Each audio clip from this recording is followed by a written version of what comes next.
Up, everybody? Hey, this is Michael Imhotep, founder of the African History Network, host of the African History Network show. I'm a talk show host, researcher, lecturer, writer, and historian. It is Sunday, September 25th, 2022, and I'm here with one of my teachers, one of our Grandmaster Scholar Warriors, Professor James Small. How you doing today, Professor I'm James good, Small? Brother Michael. Good, sir. Good. Happy to be on with you. Absolutely, absolutely. Well, look, man, you and I have been going back and forth talking, and we've been talking about the film The Woman King. Okay. And we know The Woman King debuted on, I think it was September 16th. We know it came in #1 opening weekend. It'll probably do something like another 12 million this weekend. And the film, you and I have both seen the film. And the film deals with the African kingdom of Dahomey. It deals with the African female, what are called African female warriors, the Agojie. And there's been a lot of talk about this movie. There are a lot of different African themes, African culture, dealing with African history, all this in the film. So I wanted to bring you on to break down some more of this history, explain to us the cultural influences that we see in the film, and also separate fact from fiction as well. And we're broadcasting on our Facebook fan page, The African History Network, The African History Network, as well as our YouTube channel, Michael Imhotep, Imhotep. And for those that may not be familiar with Professor James Small, I just want to give a brief introduction. We've had him on the African History Network show, something like 12, 13 times, something like that. You've seen him in the Hidden Colors documentaries, the documentary Hapi, which deals with the role of economics in the development of civilization, from Taki Grant and Sister Felicia. And he and I are also in the documentary Elementary Genocide Part 3, Elementary Genocide Part 3, from director Raheem Shabazz. Now, Professor James Small is a scholar, activist, dynamic speaker, organizational consultant. Also, he has been an activist since his teenage years. His in-depth knowledge, thought-provoking, and calm delivery are influential elements to break the programming of miseducation. He has studied extensively with Dr. John Henry Clark, Dr. Joseph Ben Yakinen, another one of my teachers, Dr. Leonard Jeffries, who we've had on the show numerous times before as well, Dr. Ivan Van Sertima, Dr. Asa Hilliard, Dr. Wade Nobles, who we've had on before, Dr. Amos Wilson, and Dr. Francis Cress Wilson, who I had the pleasure of interviewing 3 times also. Now, Professor James Small taught for 15 years at the City University of New York, including 13 years at the City College of New York's Black Studies Department, where he taught courses on Pan-Africanism, Malcolm X, and on comparative African religions, which included several African spiritual systems titled African Religion and Survival. And he taught 2 years at New York City Technical College, teaching the course African Folklore and Religion, both in the diaspora and in Africa. He's traveled to Africa numerous times. He is also currently conducting, well, he has taught online courses on African spirituality, covering the Yoruba Ifa tradition, the Akan spiritual tradition, Vodun, and ancient Egyptian sacred science. And also, he is the historical consultant on my favorite show, Godfather of Harlem, on Epics. Okay, I can't wait for the new season to start up in January 2023. All right, so once again, we want to welcome to the African History Network show one of my teachers, one of my friends, Professor James Small. All right, brother. So thanks for taking time out today. Yes, sir, Brother Michael. Yes, sir. So you've seen, and everybody watching, let us know how the audio is. I want to make sure you can hear both of us. So you've seen the film, The Woman King. So we're going to start off from the beginning. What were your thoughts on it? People already know what I thought about it. I did a 3-hour broadcast last Sunday on the African History Network show. So what were your thoughts, initial thoughts? Crazy. Well, the first thing I want to mention, because a lot of people fail to mention it when they do my biography. Okay. I'm the successor to El-Hajj Malik El-Shabazz, Malcolm X. Yes. At age 21, after his assassination, I became the imam of the Muslim Mosque, Inc., where I served 11 years, while serving 18 years as his sister Ella's bodyguard. Right. So I saw that in the bio. You told me don't read the whole thing. Yeah, so but that's part of my foundational piece. Right. And I just want to mention that because in The Godfather of Harlem, Malcolm will be assassinated in this last episode that's coming up. And we're really trying to do that in a way with dignity to him and the family and not the usual stuff we see. So I just want people to know that I come from that. That's my birth space. Right. You know, Exactly. Movement. Exactly. I saw the movie. I did a couple of talks on it. People just caught me off guard. I sent a couple of people to it because usually I don't go watch too many Black movies because the wrong people are producing and directing and paying for it. Right. So I sent a couple of the brothers from the Sons of Africa to watch it, come back, give me a good and they had a good report. And some friends called who I love and trust, and they loved it. So I did a couple of shows without seeing it, and I realized something this significant you can't do that with. Right. So I went yesterday myself, and I sat quietly, and I was blown the hell away. You know? Exactly. I mean, everybody know I love Viola Davis. I mean, if her husband say I'm divorcing Viola today, I'll tell Carol you're gonna have a second wife in the house because I'm gonna propose tomorrow. She is one extraordinary actress. Yes. One hell of a professional when it comes to this industry with all the things I've read about her. But watching this performance, just like you don't get no better playing a role. Right. From start to, she don't let up, you know? Right. From the opening line to the last moment, this woman is portraying that general who would then become the king.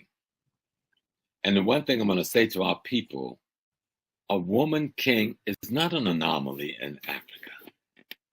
We got women kings in Africa right now. Matter of fact, one of them is my goddaughter, Diambi, king of the Congo. Okay, what's her name again? What's her name again? Diambi. King Diambi. She's king of the Order of the Leopards. She sits on the throne that once held by Nzinga and expanded into the total of the Congo itself. Right. She's from the Luba people in the southeast, where she's a queen of the Luba kingdom, but she's king of the Congo kingdom. Hatshepsut in early Egypt was the king of Egypt. Right. And we know of at least 3 to 4 other female kings of Egypt before Hatshepsut. All right. Right now, there's at least 5 woman kings in Nigeria in the different kingdoms. So this is nothing new. If you understand African culture, and you can take this back to Aset in ancient Kemet, the woman is the power, and she gives to the man the authority. Operating from the throne is authority, but being granted that authority comes from the power, which is the female structure in African society. Let me show how it works in, say, Ghana, and then we'll come back to the movie, right?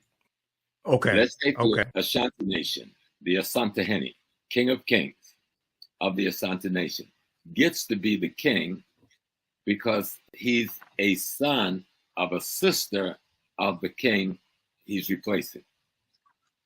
So multiple men are raised to be king, but at the end of the day, the women who raise them choose the best, most ethical, most prolific, most prepared one, and recommend that person to the men to be installed. Only the women can bring you to kingship.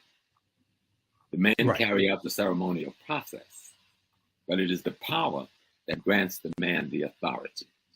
Take it all the way back to Kemet. A lot of people is into Kemet lately.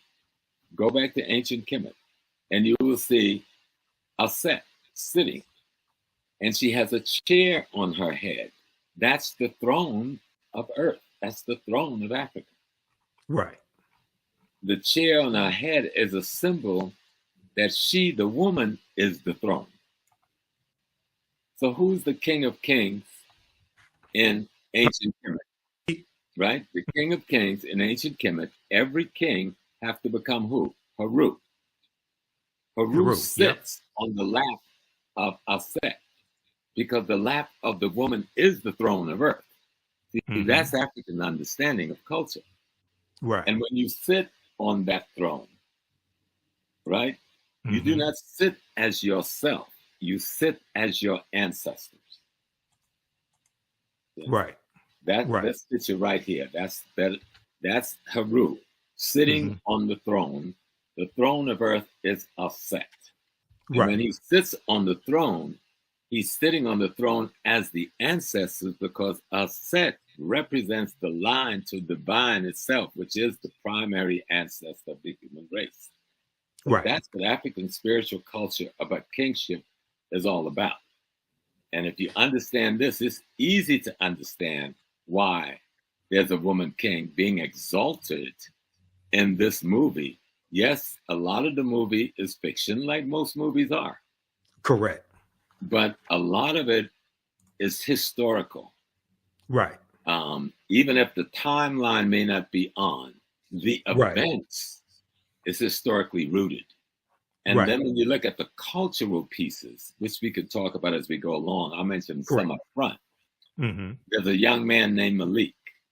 Yes. And you'll find a young lady who would become known as the daughter to the general, who's played by Sister Viola. She, on occasion, because he developed a friendship with this young man, gives him a statue of Ogun. Right. Ogun is one of the primary Orishas and deities of the Yoruba tradition, or the Ifa tradition. And you'll hear them talk about the Ifa tradition throughout, because that is the spiritual tradition of Dahomey, because Dahomey is an extension of the original Yoruba kingdom. Right. Matter of fact, it was founded by one of the sons of the founder of the Yoruba kingdom. And so that tradition is there.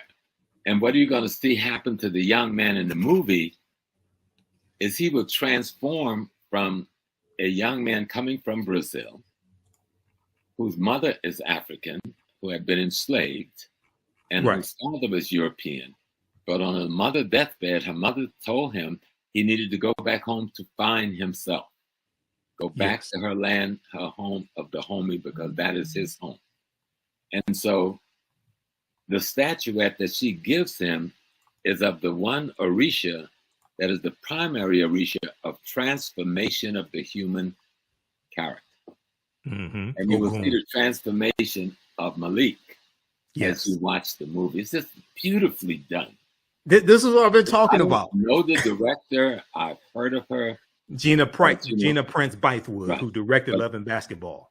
Okay, so African-American woman, just so people don't know. I love that piece, right? Yes.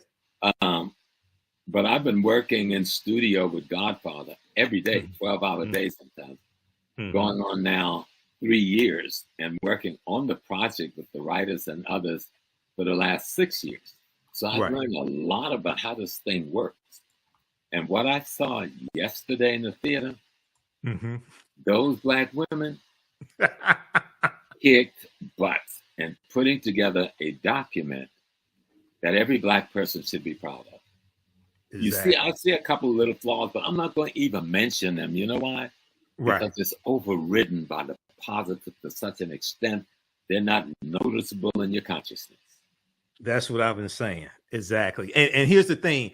So I have we have 1 million followers on our fan page, the African History Network. So I've been posting a lot about the movie. I saw it, been posting articles about it, video clips, parts of interviews with Viola Davis, things like this.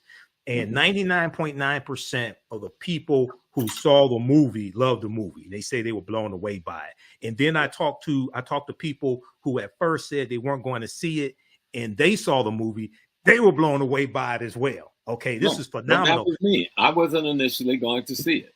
I'm tired of them doing the smile in your face and poison us on the backhand, right?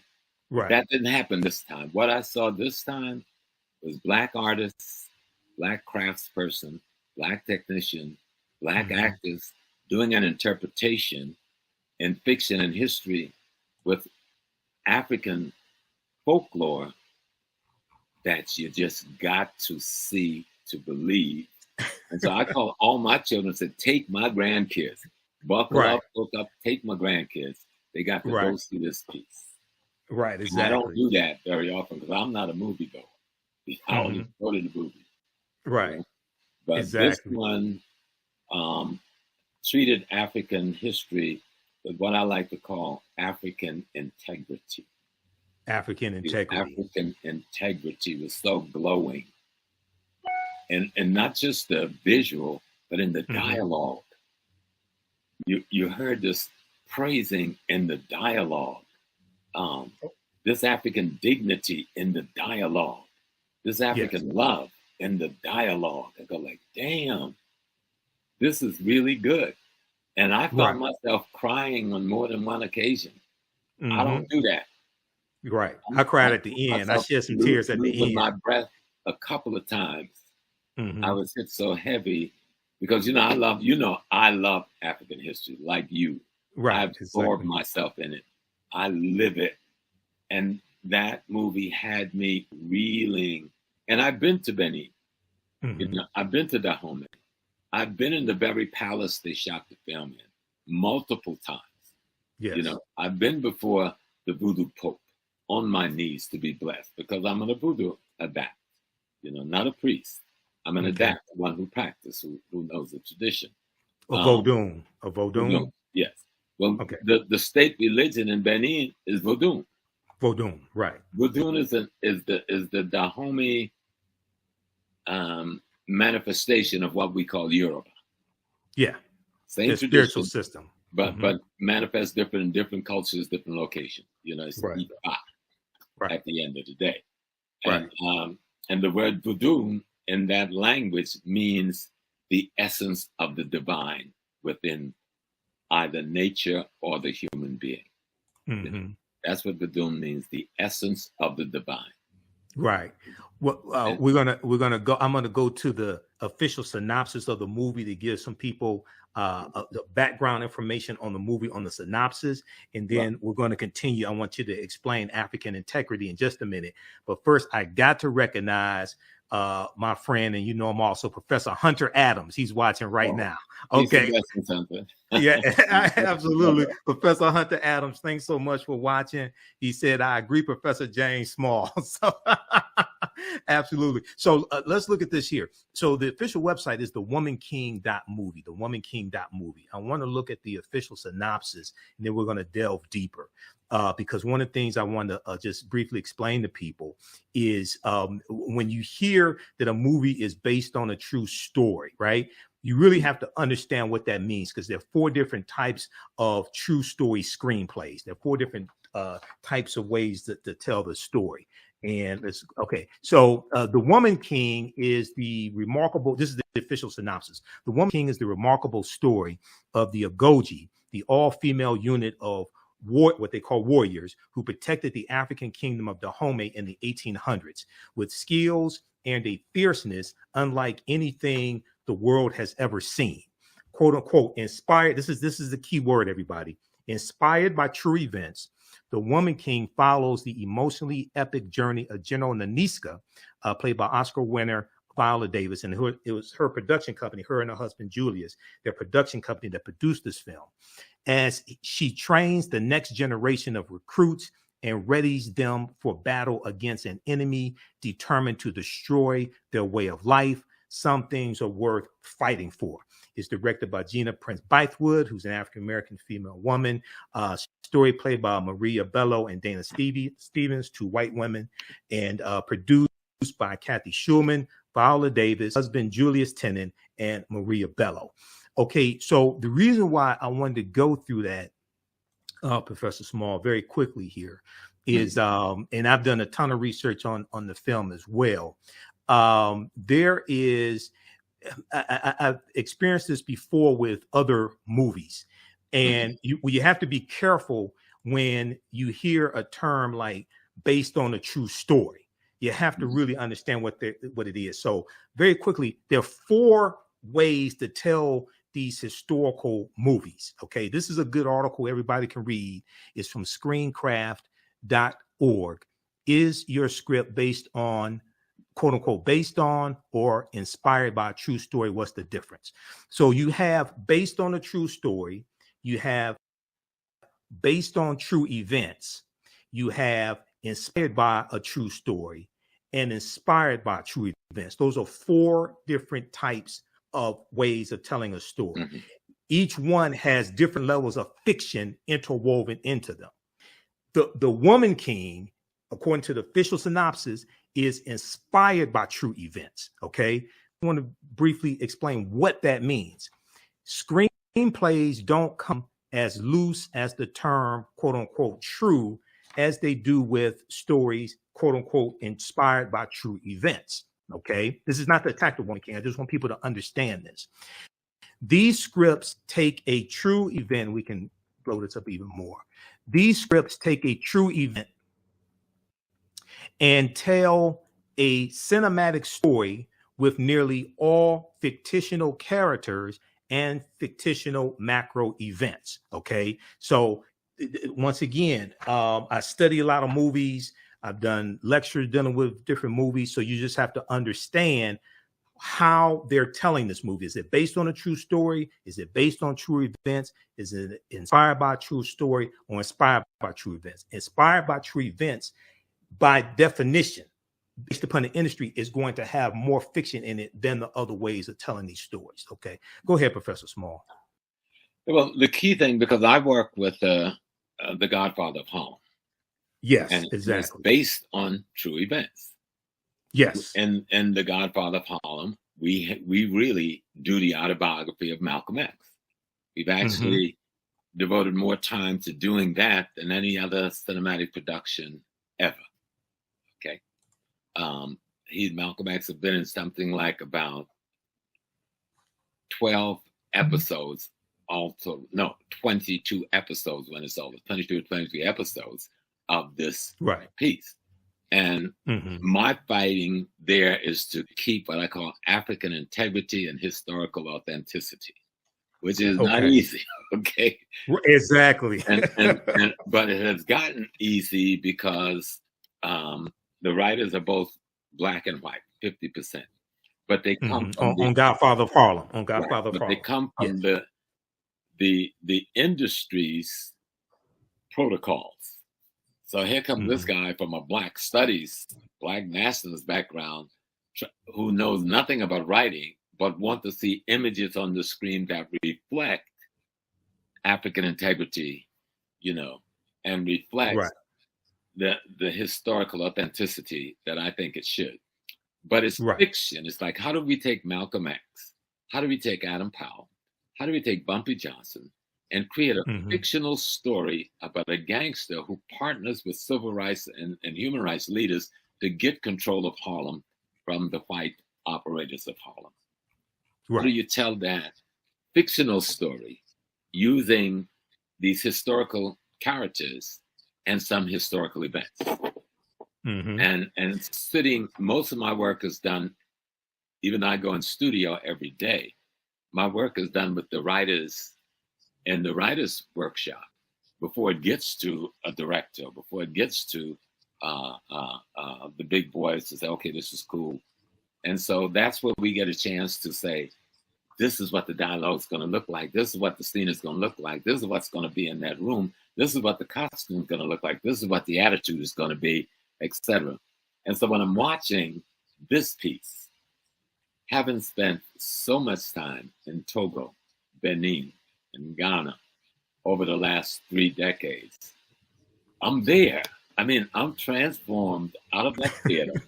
I'm in that palace in Dahomey where I've been multiple times. And I'm feeling the spirit of the Agojie. Because I've heard them talk about it so often. They lecture to us when we go there. The king even engaged in the lecture with us so that we begin to appreciate the history. It is not a myth that there was a woman army or women brigades that was a part of the greater Dahomey army. It wasn't a complete woman army. They had men too.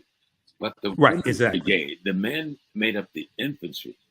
The women made up the battle soldiers, and they were fierce. Right. And they do little demonstrations for you when you go to visit, and you begin to appreciate this. And I'm watching, and it goes. And I've also studied, like you, many of the rebellions and the resistance on the ground in Africa before we got on the slave ship. Many of the wars, many of the jihads to try and stop the slave trade, which had been going on for 1,500 years plus before 1492. So we had been at war for a long time against this thing. I've been to places where we saw part of the resistance up in northern Ghana and other areas where the people built houses without windows, if you can imagine that, right? And the fence around the house is 10 foot tall. The housing compound is 10 foot tall, but the gateway to get in the house is 2 feet tall. So you got to get on your knees to crawl into the courtyard.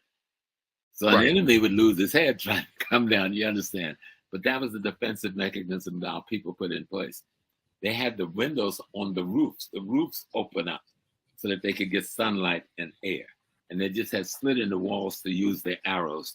So we resisted. So the phenomena that is being portrayed is not abnormal nor unusual. The unusual thing is that there is an army that have a significant female presence leading it. And in this story, the story is about an extraordinary female general who would become king. Right. The woman king. Yep. The woman king. And so the storyline itself of how they trained and the dignity that's required and the discipline that's required and the sacrifices that's required of these women. You can't get married. You can't have children. You have to devote yourself to this, because this is your devotion to saving the kingdom of Dahomey, protecting the kingdom of Dahomey, and protecting our king, but not just the king. And Viola, in the dialogue, they take it to another level when she's talking to the king. He says, we're not just going to stop slavery in Dahomey. We're going to stop slavery throughout Africa. Right. It's not just going to be our people we're fighting for. We're going to fight for any people. If this wasn't real history, I would want it to be. Exactly. Okay. We've watched Wonder Woman. When I was a child, I loved Wonder Woman when I was a child. The Amazons. Yep. All right. We watched Supergirl. You know what I'm saying? They were fictitious stories about white women heroes that was saving the white community. That's cool. Now we got this massive black group of heroines saving the black community. Psychologically in your head, something is being planted that you didn't come into this without a fight. And our women, we live in a society that marginalizes women across the board, but particularly marginalize African women, both historically and currently. And to see a piece that raised African women to the level they deserve to be on, because historically they were those women. That's not a myth. There was the female army, and they were one of the best in West Africa. That's not a myth. You had females in the Egyptian army. That's not a myth. You had females, Amanatu, who led the northern Nigerian army against the Islamic incursion. That's not a myth. You had a female warrior who led the Moorish army against the Abbasid invasion into North Africa in the 800s. That's not a myth. But we have more data and information on Dahomey than we have on any of those other spaces. And the writers and the director have put together a piece showing what could have been, maybe was to some degree, on the part of the women who represent that element of society that was involved in the military defense of their nation and the projecting and protecting of their culture and their race. And it was just done beautifully. I went in thinking I was going to be critical, mean, and hard. I came out of there crying like a baby. I go like, damn. This just took it off. Just took it out. Exactly. And there was so much African culture, so many references to you hear them history. talking about Ifa. You saw the shrines. Those shrines were authentically done. The altars were authentically done. I saw multiple deities on the altars, you know. And let me just help you with some deities, like the king. When the king sits on the throne, he doesn't sit like, say, Brother Imhotep is made king of Chicago. Well, when he's talking to me and you in the living room, he's Brother Imhotep. But when he sits on the throne, he is the ancestors of all of us, speaking for those ancestors to us and carrying out of the will of the ancestors for us. So that's the role of a king in Africa. Not a despot that's trying to be rich and wealthy, but that's not the African story. The king has no wealth in Africa.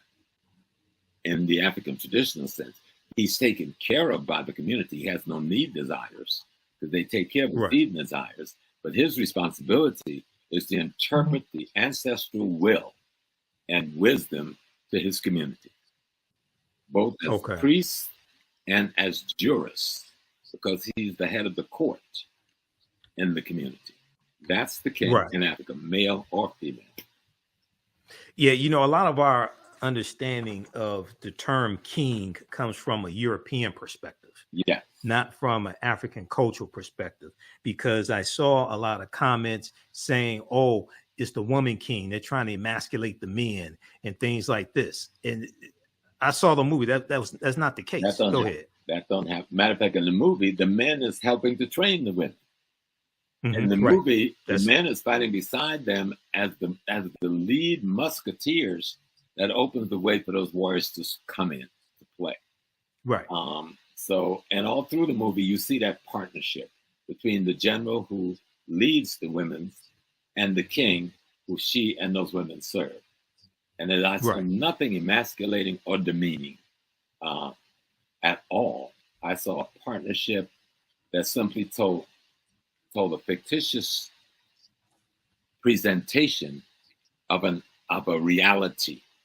There's a reality of those women warriors. There was a reality of that army being made up of warriors who were women, and that they were considered by history, both white and blacks, writing at that time, as being one of the most fierce army in the field. The only thing that stopped them was the gun technology of Europe. Right. Exactly. Okay, this is what I want to do, because we're going to come back to this, and we're going to deal with some more of the history of Dahomey, and I want to show a picture of the actual Agojie. There are some good articles written.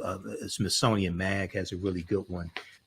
With Smithsonian Institute, they have a really good one dealing with the real warriors behind the woman king. It goes deep into this history. But you mentioned in Nigeria, you and I talked about this on the phone. So I posted this article a few days ago because I saw so many people, most of them didn't see the movie, saying, oh, they don't have women kings in Africa and things like this, right? So there are a number of different articles on this topic here. This one here is from gboah.com, gboah.com. Check out the 7 beautiful Nigerian female kings in charge of their kingdom, okay? And it goes through and lays them out and where they are in Nigeria. This is right now. This is not 100 years ago. This is right now, okay? Why do you think? So you talked about Hatshepsut in ancient Kemet. Okay, so she was. Tell us a little bit about Hatshepsut. She would be considered a woman king. We know she was. The pharaoh is the king. Pharaoh, and she pharaoh. Was Yep. the pharaoh. Mm-hmm. The woman is the power in Africa.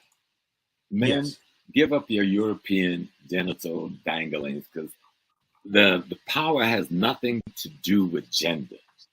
Okay, right. It has to do with roles in nature. Mm-hmm. Roles in nature. You came from the womb and the belly of a woman. It did not come from your belly, even though your sperm fertilized the eggs that became you. So let's look at how Africans looked at reality.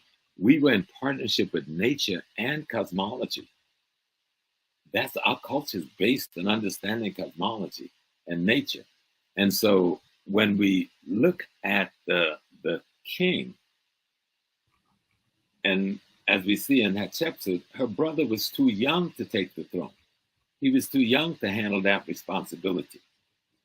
And so she, as the elder sister, had to take on the responsibility of being the pharaoh, of being the king, until her brother was trained enough and old enough to take over the role of kingship himself. And I remember when we first started studying ancient Egypt, and the white writers was all saying, oh, the brother came in and he hated his sister and he scraped her name off the walls. All of that is proven to be untrue. So all of it is proven to be untrue. That's not even African culture. That's European culture. That's what they do. Exactly. That's not what happens in African culture, because the kingship is a spiritual position, not a political position, though they do political work. The king is surrounded by a council of elders who instructs and informs him, on his behavior. His job is to sit as the ancestors come back. I know this for a fact because I've been trained at the stool. In Ghana, I'm Nana Kofi Mpansa, the second of the Ogogo stool, under the kingship of Akua Kusapam. And one of my great teachers is Nana Kwabena Nketse the fifth, who's the king of Esokado in the Western region. So we talk about these things all the time, because these are my questions.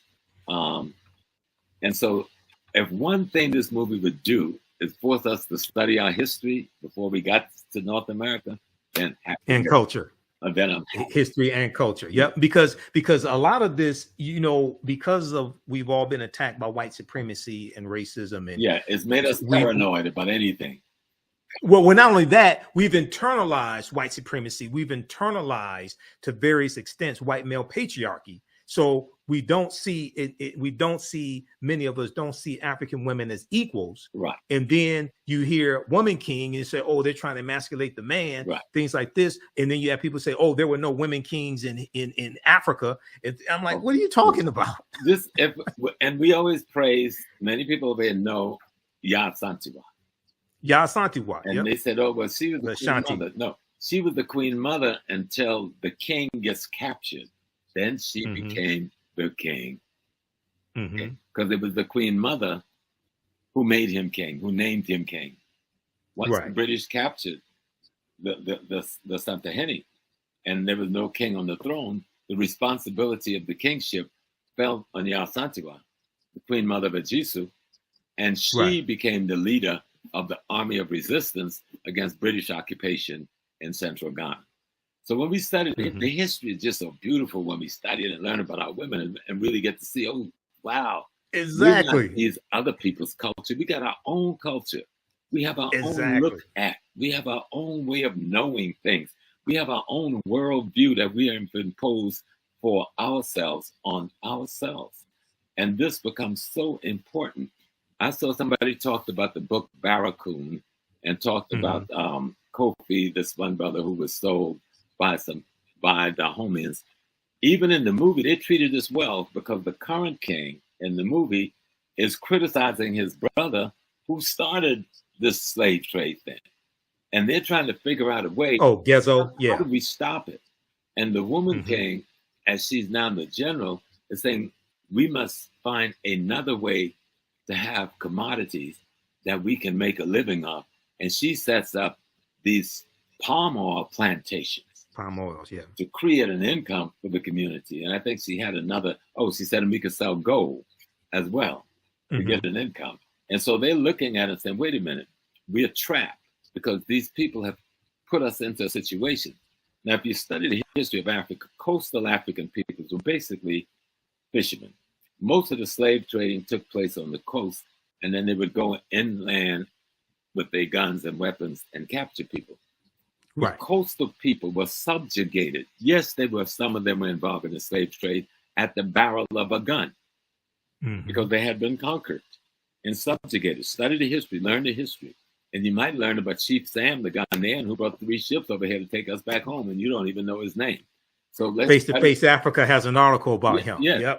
Let's talk about Bonsu. You said the Ashanti sold us. What about King Bonsu, who marched the Ashanti army from central Ghana down to the coast, emasculated the Dutch, took over the slave dungeon, drove them all out, free all of our people, then marched the army back up to Kumasi.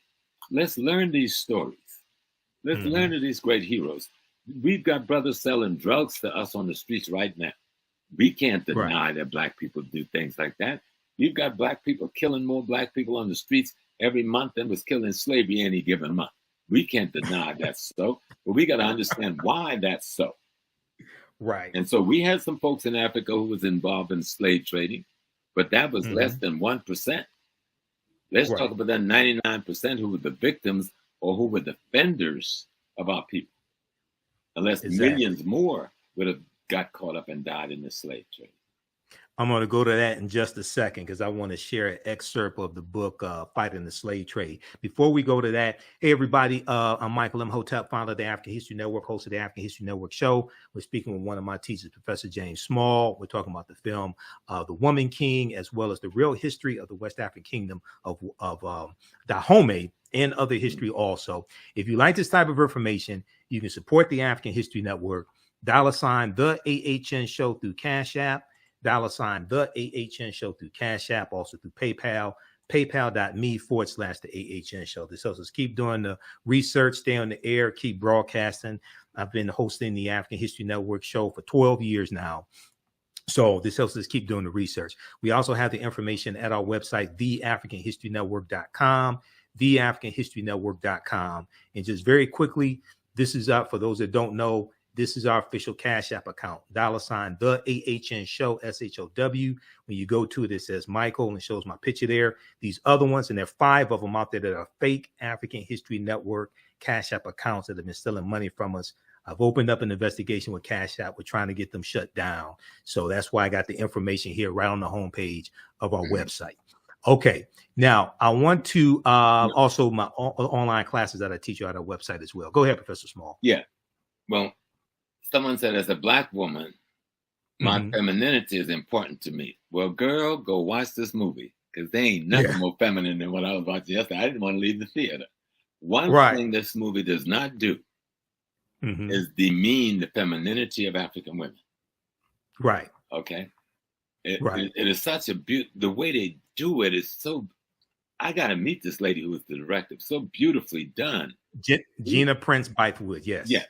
Yeah. So beautifully done that the women, though warriors, do not lose their femininity, do not lose their sensitivity, do not lose their love of sisterhood or motherhood. It's all through the piece. It is a well done piece. It is worthy of watching. It is something that showed us that the movement of the 60s, 70s, 80s, and 90s that produced opportunities for Black writers, Black directors, and Black actors have paid off and is paying off so that we can get some credible quality cinema that would be worthy of helping to socialize our community in a more positive direction. Absolutely. And I think it's really important that you said that there.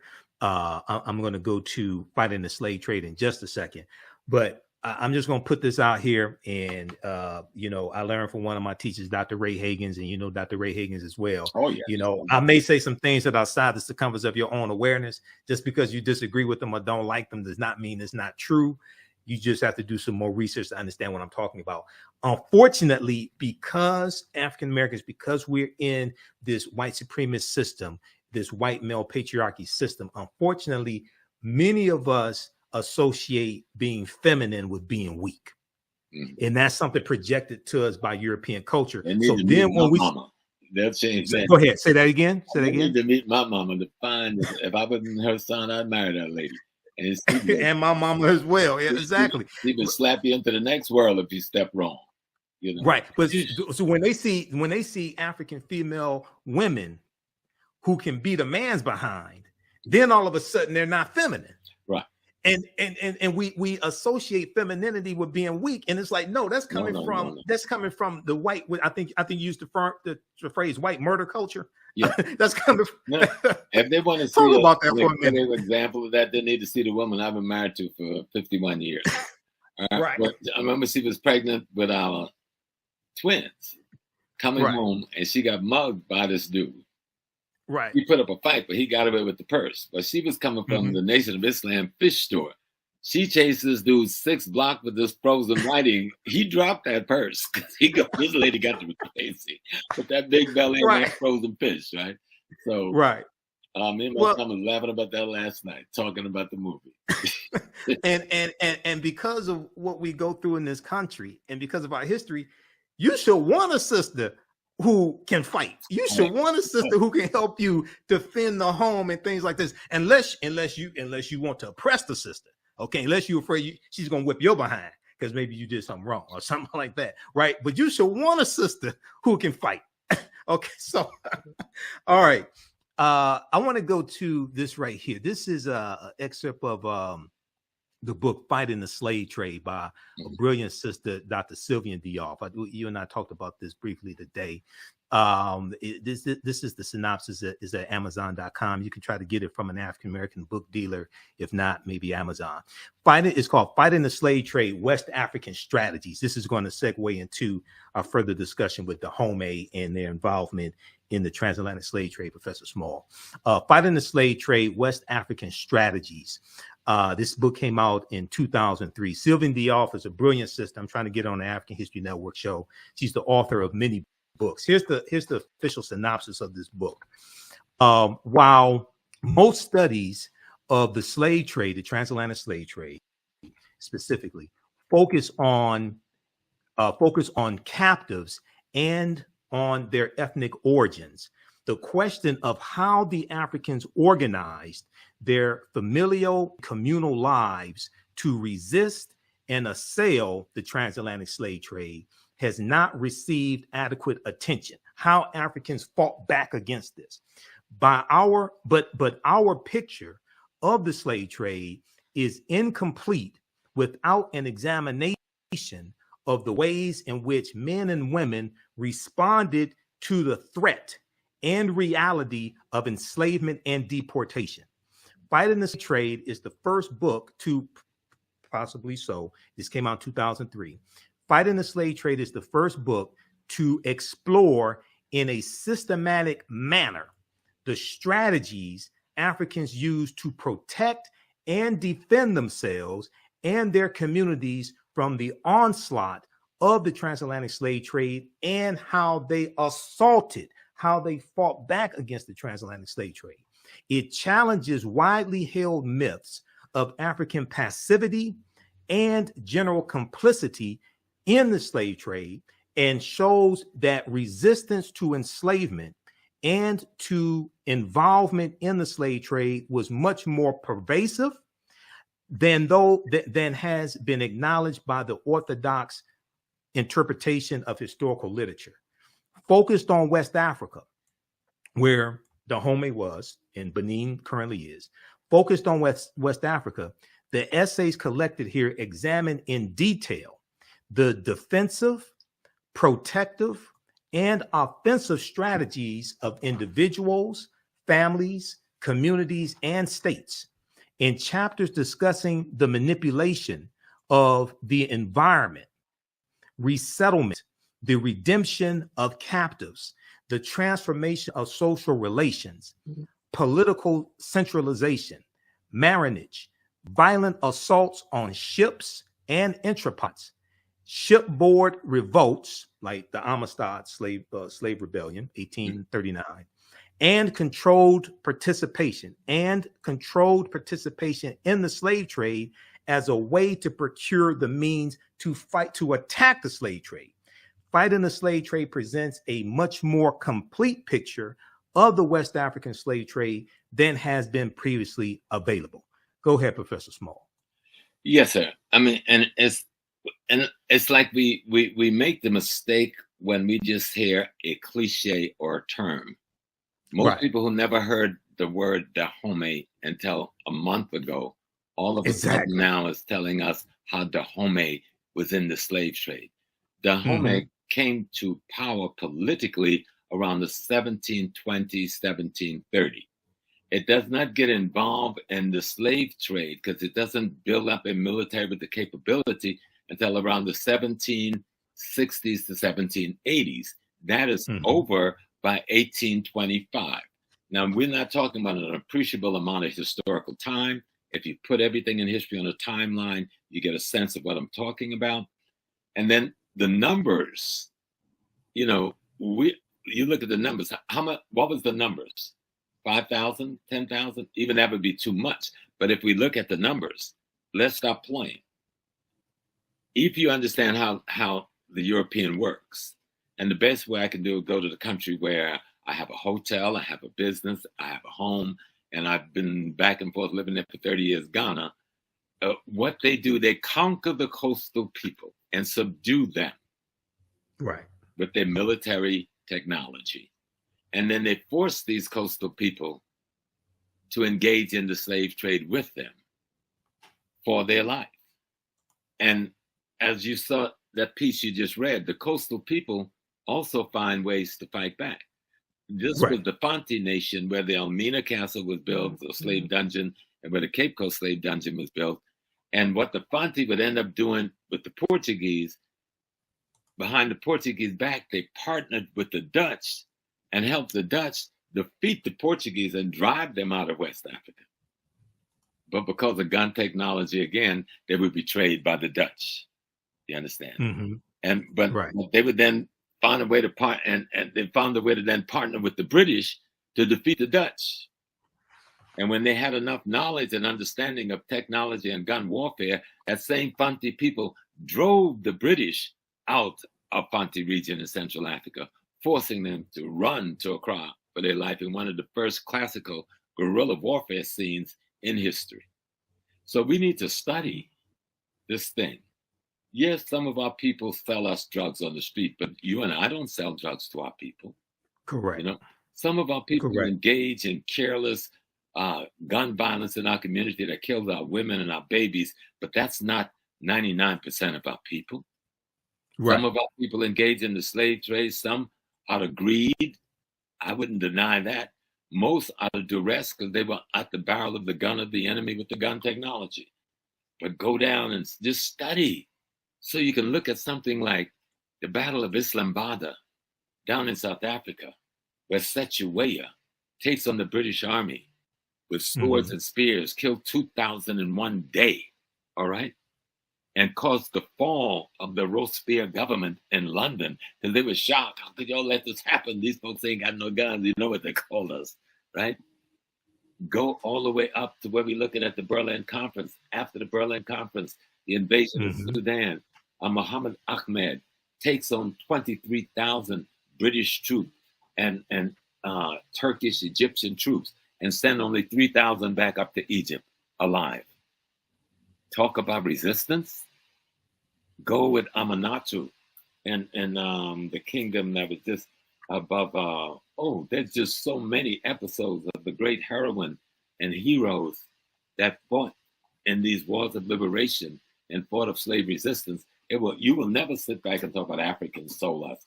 Because guess who Africans were? That was your uncle, your cousin, your grandma, your brother, your great-grandma. Stop being foolish and learn the history of the great people. The genocide would have been more pervasive had we not resisted in such a beautiful and strong way for so long. And we fought every step of the way. And our women played a pivotal role, not just in Dahomey, but in other kingdoms in that resistance movement, many of them being the generals at the head of armies. Learn their story, and you'll learn how to love yourself more deeply and appreciate and respect. That's what I call African integrity. You know? Exactly. When we look at Dahomey, and Dahomey really comes to power about 1720, and they're going to defeat Ouida. How do you pronounce that? Ouida? Okay. There's a couple of different spellings of it. So talk about cultural servitude versus chattel slavery. Right. Because what happens is a lot of Europeans will say, oh, Africans are slaves. Yeah. Africans had slaves. You all started this, blah, blah, blah. Talk about the cultural servitude system that Africans had compared to the chattel slavery that Europeans created. Right. Let me correct one sister so I don't break her heart. She said the Portuguese built no castles. They built dungeons. Didn't you hear me correct myself? So stop playing. I corrected myself. Right. They built dungeons. But I understand. Yes. I understand. Yes. Well, that's Brother Leo. And of course, they built concentration camps. Yeah, I wouldn't even call them dungeons. They were concentration camps. But servitude, every society had it. Dr. Clark taught us that Africans didn't have prisons. And the reason they didn't have prisons, because they had a servitude system when you committed a crime in the community. Or if there was a war between two groups, which was rare, because the way we fought war in Africa, the heroes fought, okay? Not armies. Africa had very few standing armies. That's why we took such a whipping. We learned to develop standing armies after the invasion started, but even Egypt didn't have standing armies until they got their butt kicked. And they realized we got to build one. The only place where the spiritual foreseeing of the necessity for that was with Shaka in Zululand, where the spirit told him this force was coming, and he developed a standing army to meet that force. But in most other places, we didn't have a standing army. But what would occur when there was a conflict between two communities, and they had to go to war, the captives were brought to serve off almost like the indentured system structure the European had, except in Africa, no one took your name away. No one took your family lineage away. No one took your humanity away. No one took your spiritual identity away. And you can grow up to become the king of the very community that you are serving in. Right. Okay? You can grow up to marry royalty in the house in which you are serving to. That was the norm. The idea was you've committed a crime against the greater social order, and so you have to be transformed. Okay? You have to go through a transformation process and a socialization process that you can be a part of society without causing gross disruption of that society.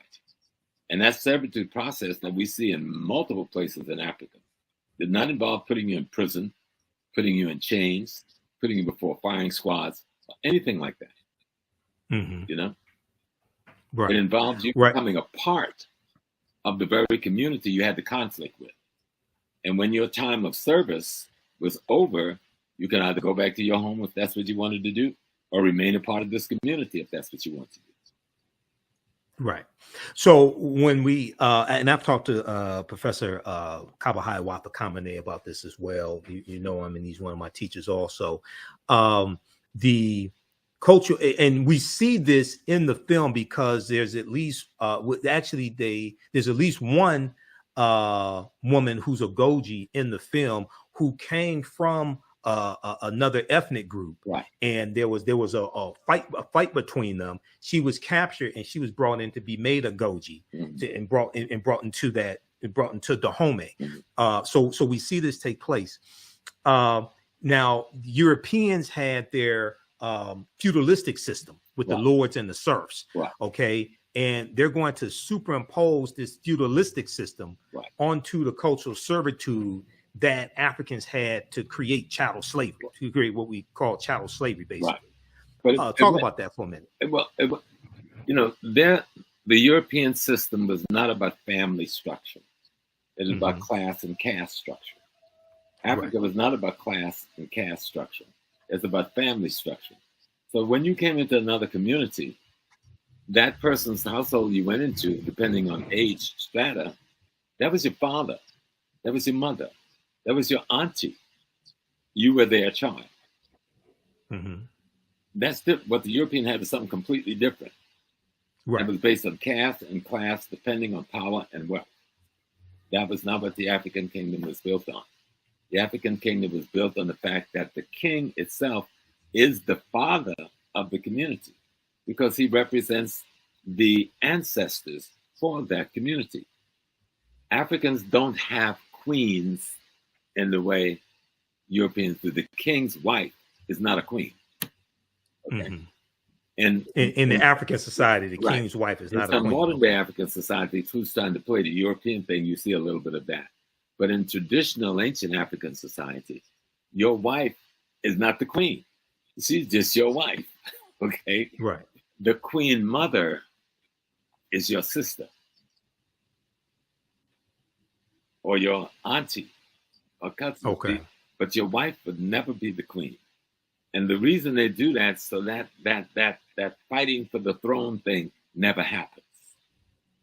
So it is the collective body of women called the queen mothers who select from among the best of the young men they have raised, because they know them better than anybody else, because they raised them from infancy, to be the next king.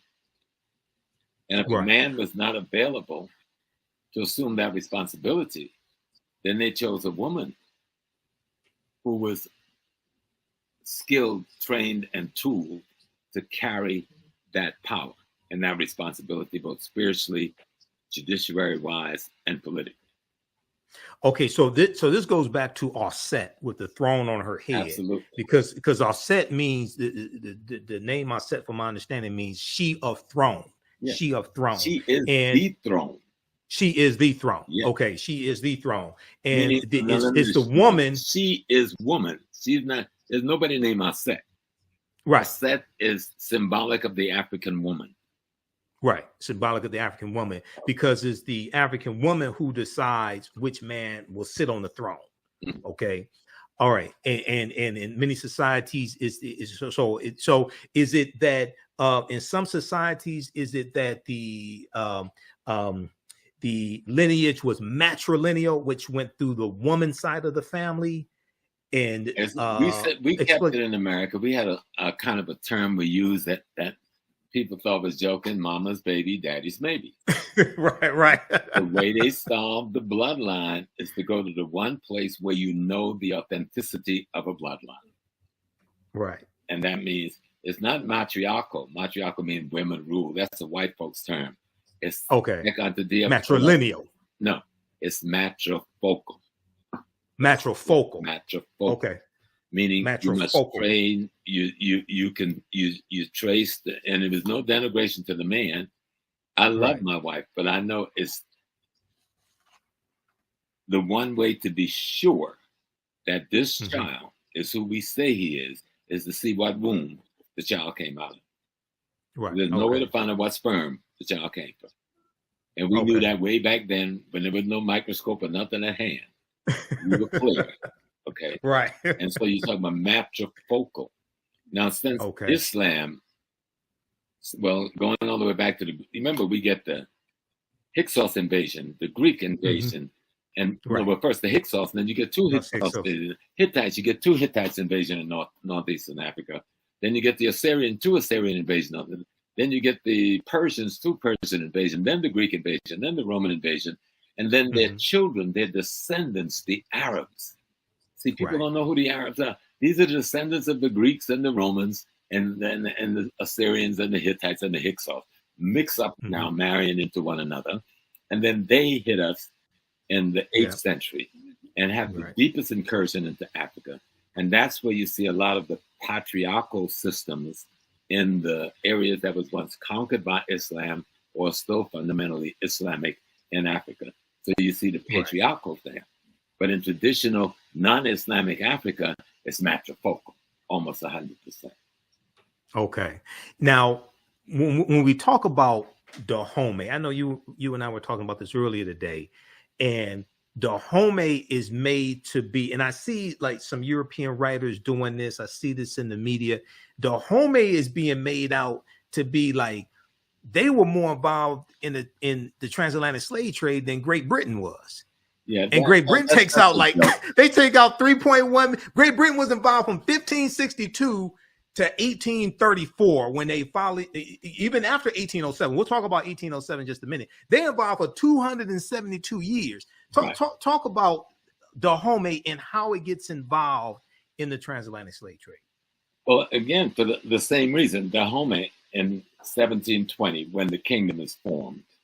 Or when it comes to power, it was always a small kingdom. And remember, Dahomey wasn't the size of today's Benin. Right. It was a small kingdom within that territory. There was Vida, Cotonou, and other kingdoms on the coast that was rivaling them in terms of commerce and trade. But once the European came, the European got involved immediately in capturing Africans for the slave trade. And the first thing they would do was to bring to servitude the coastal population. Okay, that's the Wida, the Contonu, because those people don't have guns. So we can understand the degree to which gun technology plays in the slave trade. Right. Okay. 14th Europeans century. came there with militaries, with cannons, and with guns. And in one day, they can level all the African villages in the community. People have never even heard an explosion before. You got to get the psychology of all of that. So once you find yourself being invaded and occupied by these people, and they're making you a part of their army. So now you're someone who you had a traditional argument with, and y'all would have a palaver over it and settle it with somebody bringing some cocoa and something else.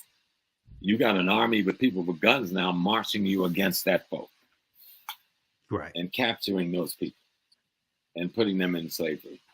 So by the time you get, and then the other piece we keep forgetting, and we need to call it out for what it is. There's an Islamic slave system in place in Africa for 1,500 plus years before 1492. There's the trans-Indian Ocean slave trade. There's the trans-Saharan slave trade. And before they were bringing Africans enslaved to North America, they were taking them enslaved to Europe. We never talk about slavery in Europe. You know, we try to play with the few people who call, oh, the Moors, there's a picture of a Moor, there's a statue of a Moor. No, we were enslaved in Europe. Okay? That's the reason the Moors went into Spain. They were chasing the Visigoth, the German, back out of North Africa. The Vandals and the Visigoths. Right. Yeah. So for the comeback, but to let people know about from the 8th century forward, Islamic nations have now invaded Africa. And one of the first things they do is get involved in this, putting us into slavery. They got into what we call today ethnic cleansing and cultural genocide. Cultural genocide is imposing their religion on us and destroying our religious spaces. And those of us who resist was either killed or sold into slavery. So this is going on for 1,500 years. So this is what the Africans got at his back when the Portuguese are coming. So we're looking at the Portuguese and them with some welcoming because we think we've got a force that can deal with the force that we've been dealing with. And we got caught in a catch-22 because those forces were in collaboration with one another. And no one talked about that collaboration. Okay, so with Dahomey, they have a cultural servitude system just like African societies did. Anywhere in the Bantu area was pretty much the same because the boundaries we see today, those boundaries weren't there then. Yeah, they come from the Berlin Conference largely. Right. Yeah, we're talking about the major empire which they're talking about in the films called the Oyo. Oh, that's what I was about to ask. Explain the Oyo Empire and the conflict between the Oyo Empire and Dahomey. The greater Yoruba nation. Right. Yoruba is not a religion. Yoruba is a people. Right? And just 1 second, everybody watching, give us a thumbs up, give us a heart on this broadcast. Go ahead, Professor Small. Answer that question. I'll be right back. So you go ahead, keep talking. The Yoruba nation and the founder of that nation had 4 sons who went out in different places and settled other lands and built other kingdoms. Well, Dahomey is one of those kingdoms that members of the Yoruba royal family developed and built. But over time, like what happens between many communities, conflict develop around trade, conflict develop around secession, conflict develop around all kinds of things. So Dahomey breaks away from the Oyo kingdom, okay? And so there's a conflict between them. But even in the story, the fictitious thing of the Oyo kingdom being big into slavery, they don't get into slavery until later on in the greater Yoruba wars that would take place after this period of time that the Dahomey is being talked about. But there's a conflict between Dahomey and the Yoruba land. Yoruba land is being invaded by the British, or by this time have been invaded by the British This is the great burning of Benin and the robbing of Benin of all of its wealth and art and so forth that we hear about in history, but we don't connect it to nothing, right? But there's a greater Yoruba war going on between the people. And these boundaries called Nigeria, they're not there then, okay? Right. They're greater boundaries. People have other kinds of kingdom designs. And there's conflicts between some of these kingdoms, mostly around trade, okay? But you got something else happening at the same time. As the Muslim wars of genocide and ethnic cleansing has taken place in the Nile Valley with the Mamluk Turks and the Seljuk Turks, and then finally the Ottoman Turks by the 9th century and the end of the 9th century, beginning of the 10th century. They're pushing millions of people out of the Nile Valley into West Africa. Y'all hear what I'm saying? They're pushing millions of people out of the Nile Valley into West Africa, in through Chad, in through Cameroon, into Nigeria, down into Ghana. This population, that through what is called Burkina Faso, this is the population of the people. Everybody always asks, what happened to the Egyptian? Well, we're talking to each other here right now, okay? Because a great number of those refugees, millions of refugees scattered to the south and to the west, because of the Turkish and the Arab ethnic cleansing that goes on for hundreds of years leading up to the 1400s, are caught as the vulnerable population in what becomes known as the transatlantic slave trade. And I know a lot of us don't go there with that piece, but you've got to understand, who are these people? And so the kingdoms like Dahomey on the coast, somebody coming from the north, that's the northeast, have brought captives that they want to sell to another community because they don't need that expansion in their population. And this group of captives was either hostile to them or refugees that they felt was taking their space away from them. Okay. And that population, most time, that refugee population was least able to defend itself, end up being caught in the trade. And it wasn't a trade at all. It was a war of genocide against African people. There was no transatlantic slave trade. Nobody was trading anything. People were being captured. People were being murdered. People were being raped. Villages were being burned to the ground. Okay? People were being slaughtered to get enough so you could make $200-300 in that day's money, which would be a couple of $1,000s in this day's money, or for one human being to do labor in the Western Hemisphere, where he was worked to death in 10 to 15 years. And would be replaced with someone else, a process that went on for 400 years plus. Exactly. Dahomey got caught up in this, and what the movie shows, fictitious or not, they did do it. How do we get out of this? How do we work our way out, fight our way out of this contradiction? And I thought they did a beautiful job in describing the contradiction of the slave trade and describing the efforts of whatever African kingdom used that methodology to get out of the contradiction, whether it was Dahomey, Ashanti, Yoruba, Igbo, Manding, you know, we all that dealt with selling the palm oil. That dealt with selling the palm. Okay, so at what point does in actual history, at what point does Dahomey get? So we know you have later. You're going to have the Franco-Dahomean Wars, 1890, 1894, and Dahomey is going to be absorbed into the, I guess you would say, French colonies. Benin. Dahomey's Benin, yeah. Okay, so at what point does Dahomey stop selling African captives to the Europeans? Well, they said the story in 1823, but that's where it starts. Opens up. 1823. But that's not the real date. The date would be further back up. All right. If we were to look at that conflict played out, we'd probably be looking at Dahomey comes up as a kingdom in 1720. 20, right. But you don't have power when you come into being. It takes you another 30, 40 years to build up an army, to build up a front, to build up a reputation. So Dahomey don't really get into the slave trade thing until around they try to talk about the kingdom starting in the 1600s. That's the extension of the Oyo kingdom. That's not Dahomey yet. Dahomey comes into its being in 1720 or so. It gets involved near the end of the 1700s, about 1760 or so, in the slave trade process. And then it's out of it by 1750 completely, 1752. Okay. But in that period of time, there's the conflicts and the wars, because the Portuguese are not sitting there with merchant with banks and some money in their hand. They've come with armies with guns, all right? And they have people involved in this thing with weapons. And they've armed coastal people to go inland to capture other people for them.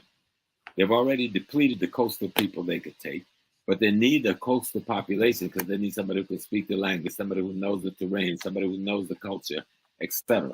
And they need numbers. And so they could take these captive people and make them their collaborators. Though many of those people will resist them and betray them. That's why it's important to understand the history, because it's not a one look. You know? Right. You have to really see the intricacies of resistance and rebellion and death. It's just like most people come to North America and say, well, y'all never really freed yourself. Well, you never looked at our history to say that.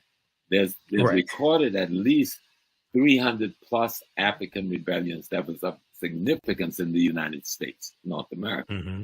But if you look at the Civil War, over 300,000 of us fought in uniform, and another 400,000 to 500,000 out of uniform behind the line, being workers, being supporters, being the people who carrying the equipment. So nearly 500,000 plus of us is fighting in the Civil War to destroy the Confederacy, both from within and without. That's a war of liberation on our part.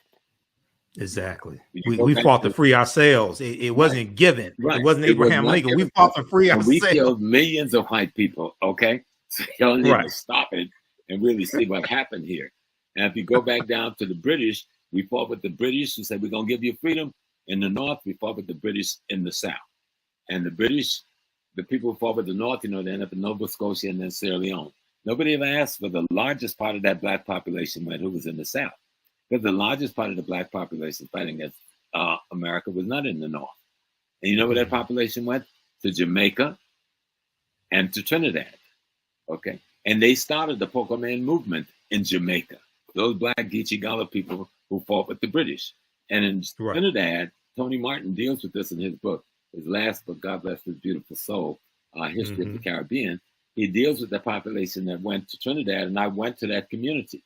And the streets are named after different military companies they fought in for the British. And when it was, so don't tell me, if you don't know history, you say we accepted this. But if you know history, there's hardly a week went by when some black folks wasn't rebelling in North America. Well, the same thing went on in Africa. It wouldn't a day go by where somebody wasn't killing an enemy, escaping from slavery, leading an army against the enslavers, putting up defense against enslavement, and that's all across the continent of Africa. And here in the United States, especially, other ways that we rebelled against slavery, learning to read and write was a way of rebelling against slavery. Mm-hmm. And one of the things many of us did when we learned to read and write, we wrote our own freedom papers and ran away also. Because oftentimes the slave patrollers, a lot of them were illiterate. That patrolled the roads, things like that. So you can give them with a stamp on, and it was good to go. Yep, you can say this is your freedom paper. But the resistance movement in Africa was extraordinary because Africans didn't view human beings as commodities. That's culturally out of sync. Our worldview didn't work like that. You can't view Africa through European lenses. Otherwise, you're not going to even understand what resistance is. To take a human being's name from them, that's tantamount to slitting somebody's throat. Right. You don't take a human being's name. Your name is your ancestral lineage tag. Takes you back to God. Right. And so if you just look at the African concept of being human, it didn't allow for chattel slavery to be a part of their consciousness.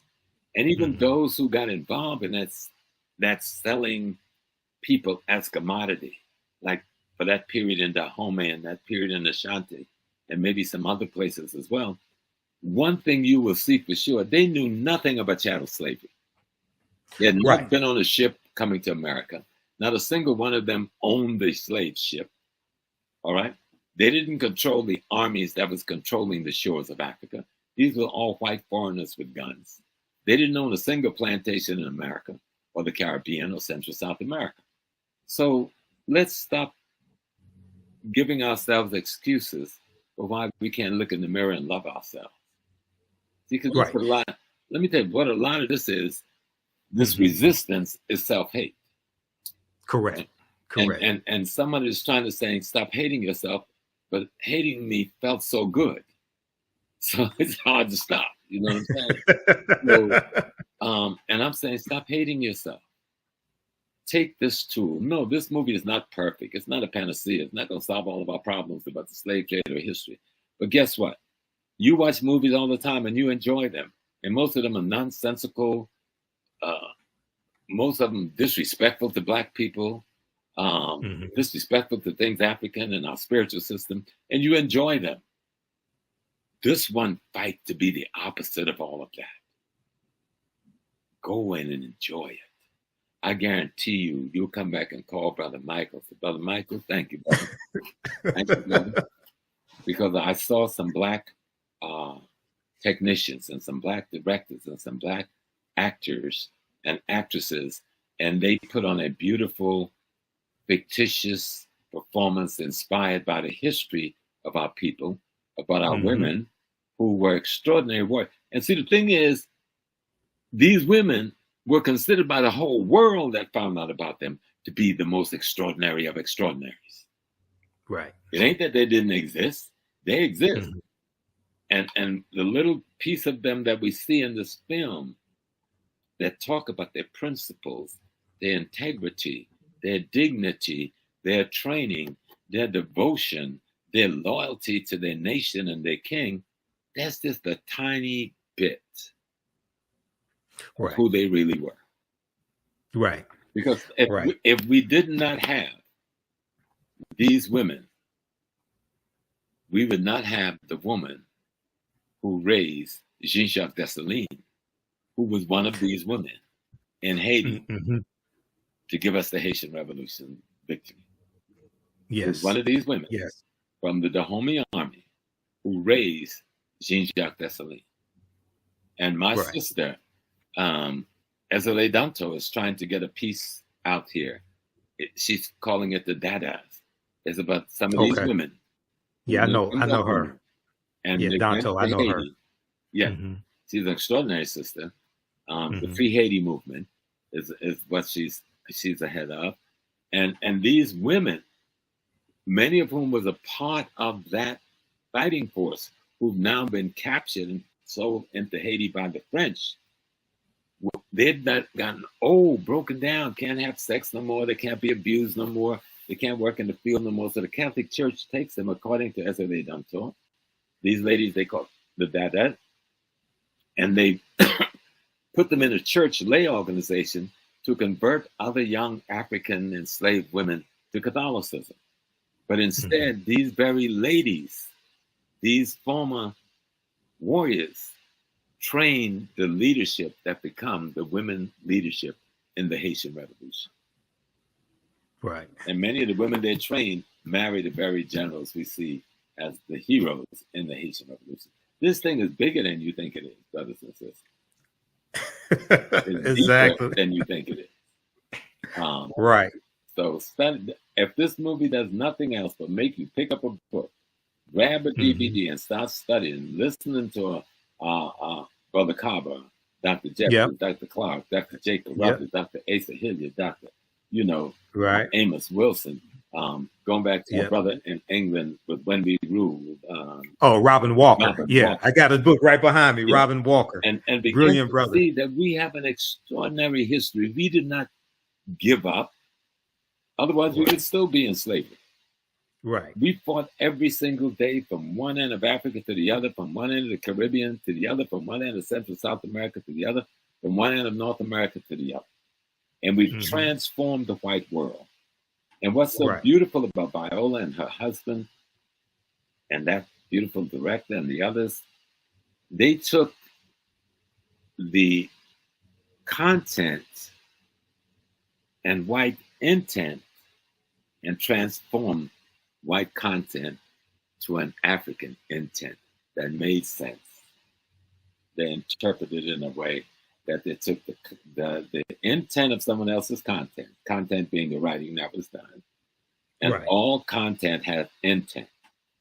Right. And so I'm just assuming, given history, what the intent might have been, even if it wasn't deliberate, just culturally. And I know these Black folks took that content and redirected that intent to give us a cinematic document that I think is rather extraordinary. Okay, we're going to come back to that point in just a second. I want to go to this clip here. This is an excerpt of the interview that Viola Davis did on Good Morning America, because this gets deeper into it, and she talks more about making the film. Before that, we don't want to forget the sisters. We mentioned a number of brothers that are scholars. So Sister Nubia Wardford from here in Detroit, Nubia Marinke, she's watching as well. She just saw the movie. You know, Sister Nubia, she just saw the movie. She had extraordinary production, but also sisters like ancestors like Dr. Francis Cress Wilson and Dr. Patricia Newton. You've got, we have Dr. Marimba Ani, okay, who wrote Yorugu, an African-centered critique of European cultural thought and behavior. We have sister teaches the Metal Netter. I know her. It'll come to me. Richetti, Dr. Richetti Amen. Yes. Yeah, Dr. Richetti Amen. So we have the sisters also, Dr. Talitha LaFloria, whose book is behind me, Dr. Danny Ramey Berry, Dr. Erica Armstrong Dunbar. So we have the sisters also. Oh, yeah. Okay, those watching, if you like this type of information, you can support the African History Network, $ the AHNShow through Cash App, $ the AHNShow through Cash App, and also through PayPal, paypal.me/the AHNShow. This helps us keep doing the research, stay on the air, keep broadcasting, and visit our website, theafricanhistorynetwork.com, theafricanhistorynetwork.com. We have the information there, and my online classes. You can support us there also. How can people support you, Professor Small? Well, always $ Cash App, Dr. James Small. Okay, I'm going to put that up here also. Yeah, but you're going to say something. Go ahead. Yeah, Sister Nubia, and how you doing, my beautiful sister, who's a heck of a historian. Yes, Palms archaeologist, doing research in Sudan, but the rest of us are even scared to go. You know, and she said it is correct that only 4% of Africans across the continent were involved in the slave trade, versus 96% Arab and European. And people need to know that. So if you think that 4% is big, just look at what percentage of the Black community sell drugs in the Black community, right? To you every day. That's worse than any kind of slave trade. So yes, you will have people who are weak. Yes, you will have people who will fall. But let's not talk about the weak. Let's talk about the strong. And what this movie shows is what a strong African woman looked like. Ms. Viola, girl, every step you took in this movie made the earth shake. Okay? And the young lady, who's the young lady that played her daughter? Mbedu Thesu, I think is her name. She's from South Africa. She's from South Africa. Yes. She was brilliant. And the sister who played her big sister who died and saving her life, she was brilliant with the way she brought this sisterhood concept, motherhood concept of adopting the orphan, bringing you into the family, taking care of you now. That piece that I grew up in on the plantation in South Carolina, that Africa, which so many of us grew up in Mississippi and Alabama and Arkansas and Louisiana and Texas. Let's stop forgetting, because we brought Africa right here with us and we behaved in a certain way. What made you think we behaved any differently at home? Right, exactly. It was Thusu Mbedu. She played Nawi. Viola Davis's daughter. Give us your Cash App again so I can put it up here, Professor Small. What's your Cash App again? $ Dr. James Small. Okay, Dr. James Small. Uh-huh. Okay, we'll put that up here so you all can support Professor Small also. Okay, I want to go to I want to play a little excerpt of this interview. Viola Davis was on Good Morning America on September 13th, 2022, and let's go to this clip here. It's a movement. This is so much more than just a movie, and you even talked about it being so important to you, and just that zenith for you. That sort of magnum opus, I call it. Yeah. I think the same reaction that you have as an audience is the reason why I did the movie. First of all, it is a movie that's led by women. And it's a movie that's led by Black women. And it's a movie that's led by dark-skinned Black women.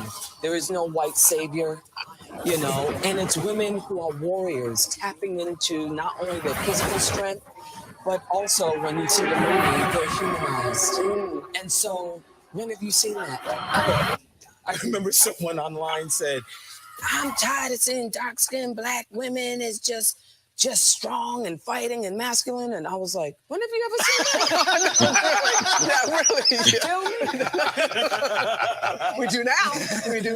And what a cast you've put together to tell this story. Absolutely. Tuso Bedu, Lashana Lynch, Sheila Etim, you know, Adrian Warren, who was in Tina Turner, you know, as well as Sia, Shioma, Jamie Lawson, women who are beyond brilliant, but also, I mean, women who are playing roles of Agojie warriors that literally, it could have been an action film. But when they walked in, you see people, you see humans. And I think that's what shifts. You bring out the best in people because the critics are saying this cast, everyone in every single role, the best. Yes, absolutely. And, you know, here's the thing. You know, as a woman, you're taught that being a girl and being feminine is not about tapping into your physical strength. It's about being demure, speaking in a high voice, being polite all the time. Whereas the challenge of, the reason why I loved it so much is my body served me. And it was, I had to do 5 hours of weightlifting and martial arts every day. Was that all new for you? Wait a minute, you did martial arts, you did weightlifting, you did sprinting, you did weapons training, but you had to take a DNA test. DNA test, which I didn't want to see. I didn't want to see I'm lactose intolerant. I have a high rate of injury. I said I can't eat sugar. I mean, and I had to keep telling Gina, Prince-Bythewood, great director.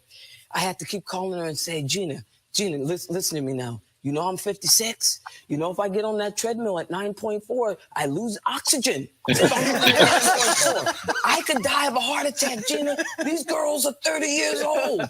Gina, you got to do something else. You got to do something else, Gina. You're going to have a dead warrior here.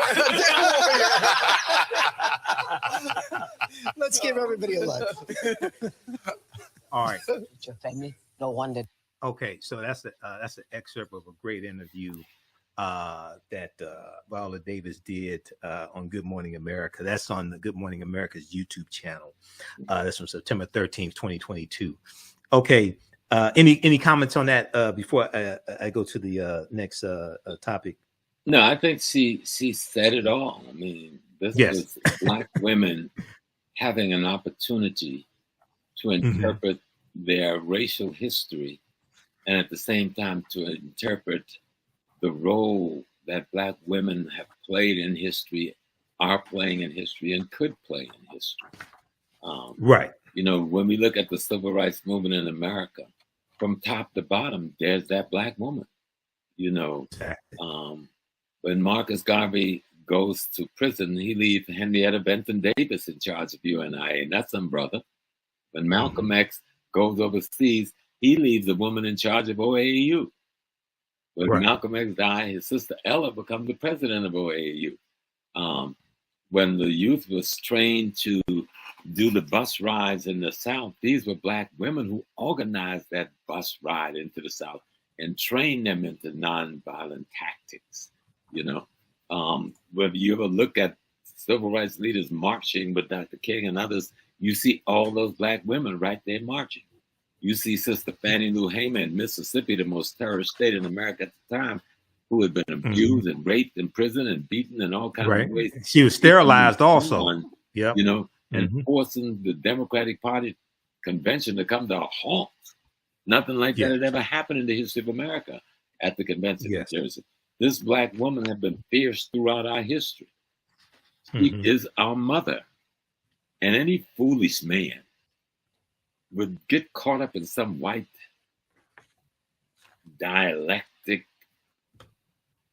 foolishness and not understand your mama, your wife, your daughter, your sister, and you're caught up in some female demeaning, minimizing process. You know something's wrong with you, so go on and fix yourself. Exactly. Yes. So before I played that clip, you were talking about the difference between the content and the intent. Right. The content and the intent. Talk about that, because we discussed that earlier today, and you're talking about the two white female writers, Maria Bello and the other one, their intent, and then what Viola Davis and her husband Julius Tennant were able to do. Talk about that, please. Right. Having worked on the film, I've seen some of the best writers who are well-meaning people who have done good research, and they're trying to write a Black story, but they don't come from our culture. They don't come from our value system. So these are not African Americans. These may be white, other ethnic groups. Right. Just to be clear. Okay. Right. They don't have our worldview. Right. And they're trying to tell the story. And what they end up writing is their content about us. But that content comes with an intent based on their value system and their worldview. And so I could see where Miss Davis and her husband would have to look at that content, analyze its intent, and then use the knowledge of being an African to take that content and alter its intent. You see, and the way we see the design. And you know, I can be critical, Michael, because when we first started, I'd get ready to beat up on Sister Viola.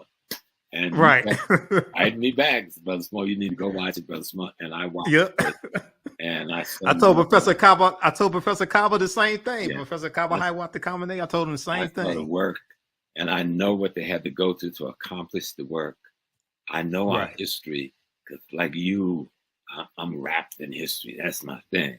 I am history, you know, and I know the culture. Like if you look over my shoulder, you see Shango, the big guy, standing there with all of my electors around his neck. Next to Shango is my mother, Oya. Above Oya is the head of the Benin prince that the European captured and don't want to give us back that head. Sitting at the bottom is the Ashanti god, because I go nowhere without them. I immerse myself in the philosophy that surrounds them. And so, like Viola was talking about how she had to get in shape and to do this movie, because you could see it was very challenging physically. But you could see them meeting the challenge. And African culture, when you're trying to take the content written even by Africans themselves, because you got to remember, colonization and slavery have altered our consciousness to such a degree that much of our content have the wrong intent because of value system and worldview. And if you want to bring a message to really talk about taking content and creating an intent that will bring a message that will show, even in fiction, the possibility of what the history of a people could have been and should have been, they had a job cut out for them, and they met the challenge. Yes, they met. I definitely agree. I definitely agree with that. people talk of one of the things that I see on social media and in the media in general, and also this came up. So this movie comes out right after Queen Elizabeth II dies, and then a lot of information comes out with the British involvement in not just the transatlantic slave trade, but in colonizing little more than 25% of the world population. Okay.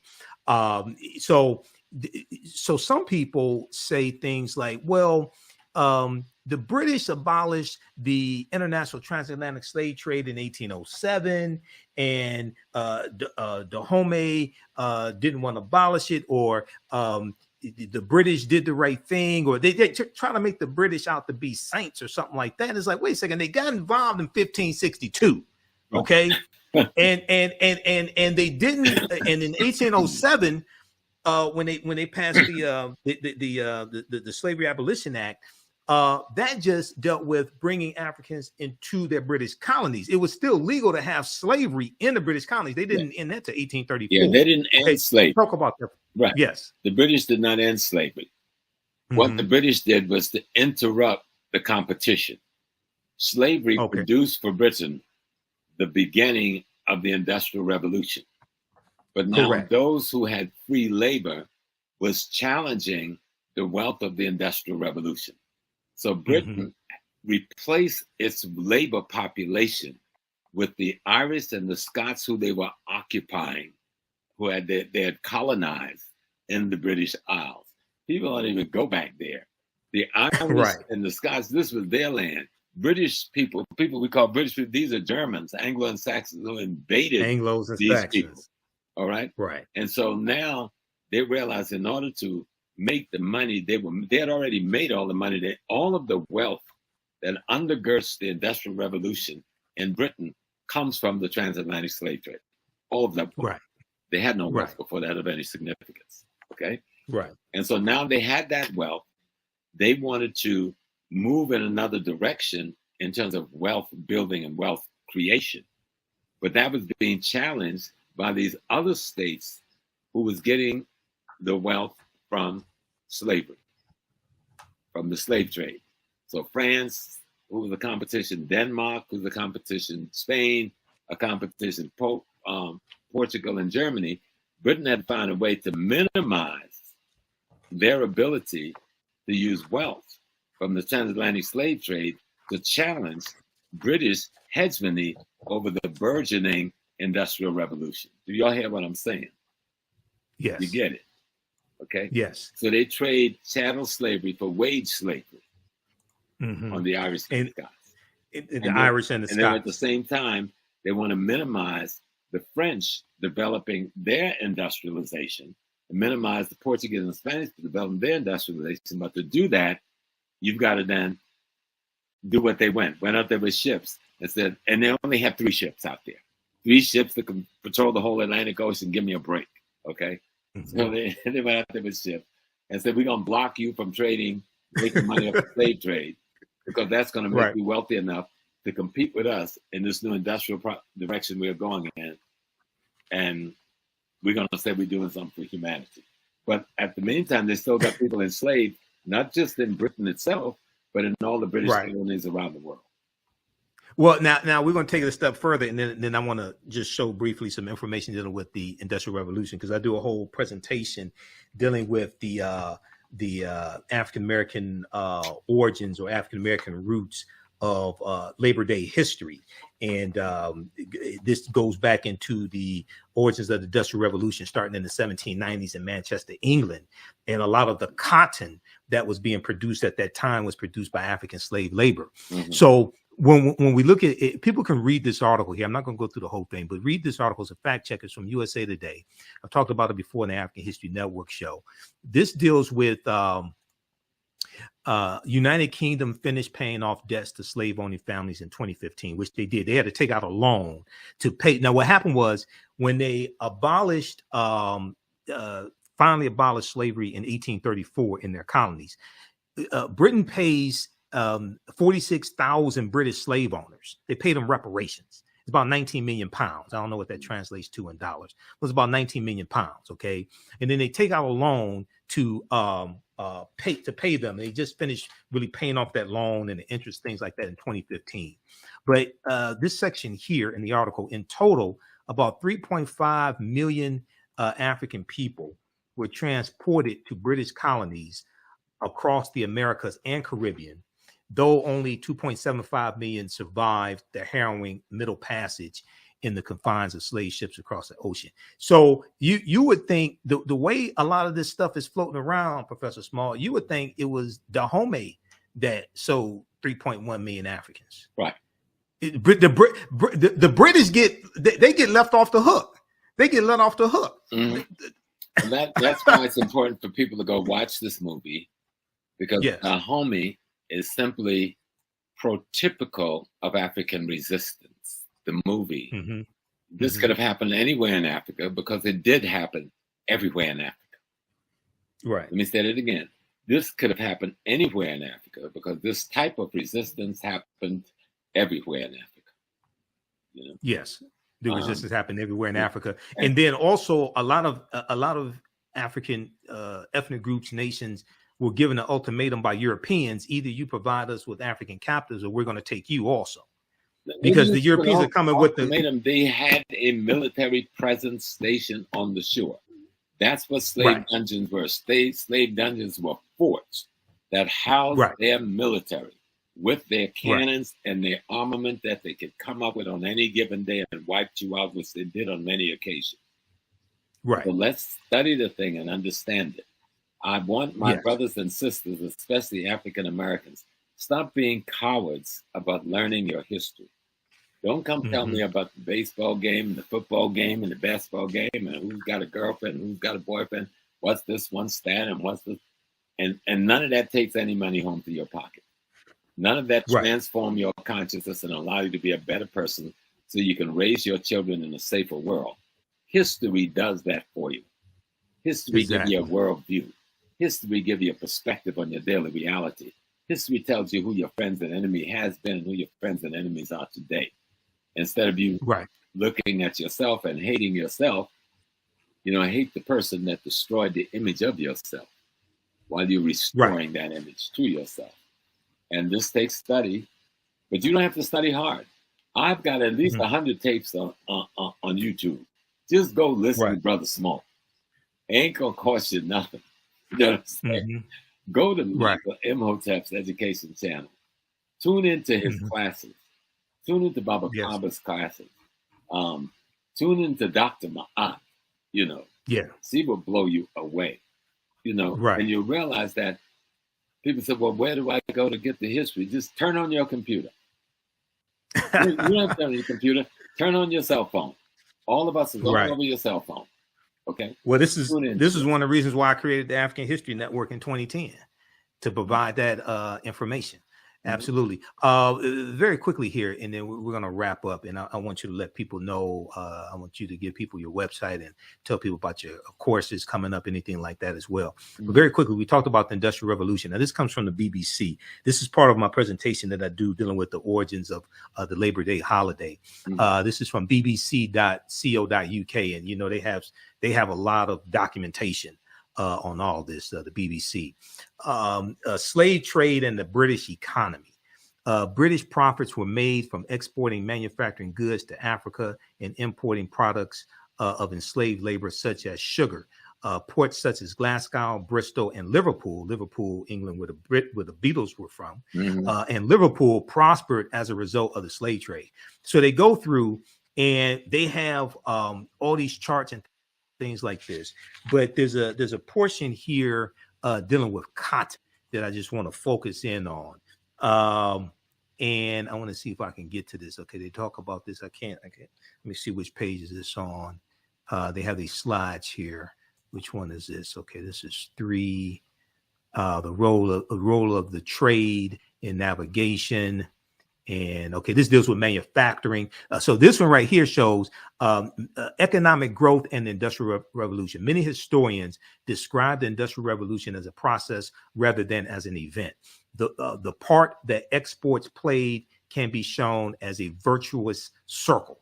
So exports grow, industry grows, business owners invest and look for better machines. Machines get better, products get cheaper, exports grow. You have this cycle. They were trying to corner the market when they did this thing of blockading the slave trade. Because they were trying to corner the market and the Industrial Revolution development and did not want the competition from the French, the Germans, Spanish, and the others. But you can't do that unless you take away how they're making their money. You understand?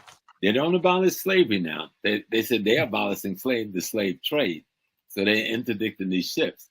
But that is to knock the competition out of the game. And in the meantime, they take the African knowledge of how to make steel and become the premier steel makers in the world, right?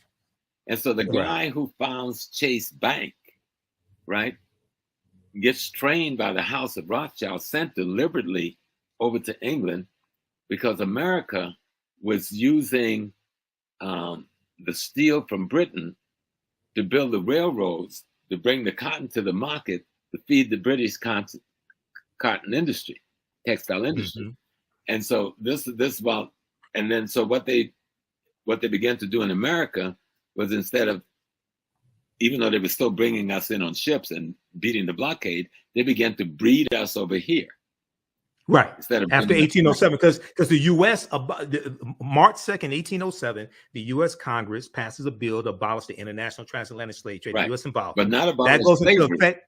No, I understand. Right. Trust me, I understand. That goes into effect January 1st, 1808. Yes. Okay. That's based upon Article 1, Section 9, Clause 1 of the U.S. Constitution that stipulated the earliest that the international transatlantic slave trade could be abolished was 1808. That means bringing Africans into this country to enslave them. So all the now here's the thing. They kept doing that is to knock out because America and Britain are partners in this. So they want to knock out the competition, the French, the Portuguese, the Spanish, the Brandenburgs, the Dutch. And by cutting that off from them, they're cutting off the supply. Right. They're cutting off the supply. And in America, where they had a large enough piece of territory and a large enough Black population, they could go into the breeding process. And that's what they did. Right. And what it did was it also increased the value of the African slaves that are already here, because you're cutting off the supply as well. Now, the other thing is, even though it was illegal after January 1st, 1808, they kept bringing Africans in. Right until the 1860s. Right up to the when the Clotilda comes in, So all the Africans, the one we know about, That's the last known slave ship we know about. And that was because of a bet. Timothy Mayer was the white wealthy businessman who made a bet that he can smuggle Africans into the country. But one of the points I want to make, all the Africans that were brought to this country from January 1st, 1808 through July of 1860, when the Clotilda comes in, all that was illegal based upon federal law. Right. Okay. So that helps to lay a legal foundation, not a moral foundation, but a legal foundation for reparations, because Europeans violated federal law. Also, there was a tax up to $10 paid for each African that was smuggled, that was brought to the country illegally as well. That's stipulated in the Constitution. Okay. Article 1, Section 9, Clause 1. Now, and when we look at the U.S. Supreme Court case of the Amistad, the United States versus the Amistad, those Africans win their freedom, Joseph St. Q and those other Africans on the Amistad slave ship, they win their freedom in the U.S. Supreme Court, because the U.S. Supreme Court rules that it violated international treaties for those Africans to be captured. It was illegal for them to be brought into the country because the international transatlantic slave trade was abolished, and they were given their freedom. Okay, so this is why we have to understand history and law, and use this. Go ahead. From the very inception of the nation, slavery was legal. It was a part of American law. America is completely culpable as a nation state. Yes. For the crimes against humanity committed against African peoples in the United States of America. Right. That's why they keep playing so many games. That's why I got to thank Sister Viola and thank her husband and thank our sister who was the director. Listen, y'all just broke through a brick wall. Okay, you knocked the whole wall down. You know, Black Panther did a good job in cracking that wall, but you just knocked the wall down, because what you showed about Dahomey. And people can scream all they want about they sold us into slavery. You need to get on the ship, get on the plane, go to Africa. If you can go anywhere else on vacation, I see some of y'all going to Paris. That's cool. I've been to Paris, you know what I'm saying? I've been to London and so forth, and Bristol and Liverpool and Leeds and Leicester and all of that stuff. But I've been to Africa. And I've listened to the elders.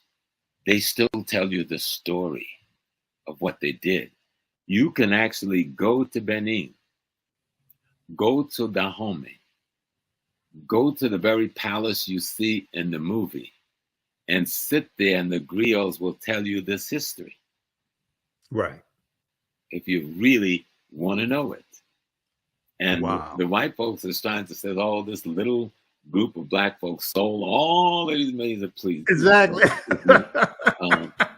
So let's tell the real story, and let's put the whole picture. Let's put Islam in there. I'm sorry to Salam Alaikum brothers. I was a Salam Alaikum brother too, I understand. But that's not our religion. That was imposed on us just like Christianity. And many of the brothers, and to make it worse, many of the Arab Muslims were selling the black Muslims. There was actually a war in Africa between white Muslims and black Muslims. And that's how a lot of us got sold into the slave trade.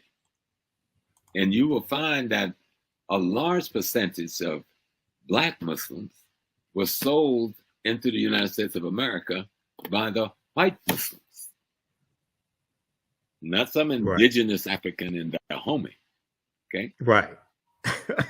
Yeah, because I know there was you had the Indian Ocean slave trade with the Portuguese and the Arabs. I'm talking about, there's a whole concept dealing with the jihads of the 1700s and the 1800s, with the raiding down. Once the Ottoman Turks crush the Fatimite dynasty at the end of the 9th century and takes over Islam worldwide, the Ottoman went to war against Africa. This is what destroys Ghana, the ancient Ghana kingdom, and the Mali and Songhai. It is the white Muslims declaring war on the black Muslims and selling us into slavery to the Portuguese and the Dutch. We don't even talk about that because we have such sympathy for Malcolm X and the Nation of Islam and Islam, but we need to talk about that. Yes. That and because that deals with El Mansur of Morocco invading Songhai in 1591. That right there. And one of the things, and Dr. Jose Pimenta Bay talks about this in like the book Golden Age of the Moors, a fantastic book edited by Dr. Ivan Van Sertima. But Dr. Jose Pimenta Bay, who has an essay in that book, along with Renoko Rashidi. That's the beginning of it. The jihads of the 1800s, and is where you really see the explosion of this. With coming down through Nigeria, Cameroon, Ghana. That's how the Ashanti gets involved in this thing, because they're fighting with the kingdoms of the Arabized, Islamized kingdoms in northern Ghana, encroaching on the hinterland of Ashanti. Okay, and the Ashanti is selling their prisoners of war, captured in that conflict. The same thing with the Mose people of what is now Burkina Faso.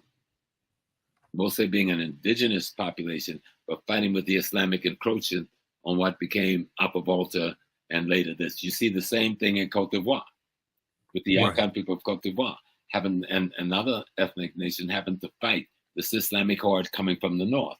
And of course, a lot of them end up being black because they're being converted the same way we're being converted to Christianity. But this is the Turkish Ottoman Empire and the Eastern Arab empires. And we don't even discuss it. And you're not going to understand West African transatlantic slave trade unless you know about the Sahara and the Indian Ocean and the East African Islamic slave trade that comes right down into the Western Sudan. Because that goes back to about 8th century. The Great Jihads. The Great Jihad. Okay. Let me just show this quickly and we're going to wrap up. I want to go back to this. I was able to find what I was looking for. So this is dealing with the slave trade and the British economy. This is dealing with the Industrial Revolution. this talks about this section talks specifically about cotton. Okay. From 1750 onwards, a new industry emerged in Britain, the production of cotton cloth.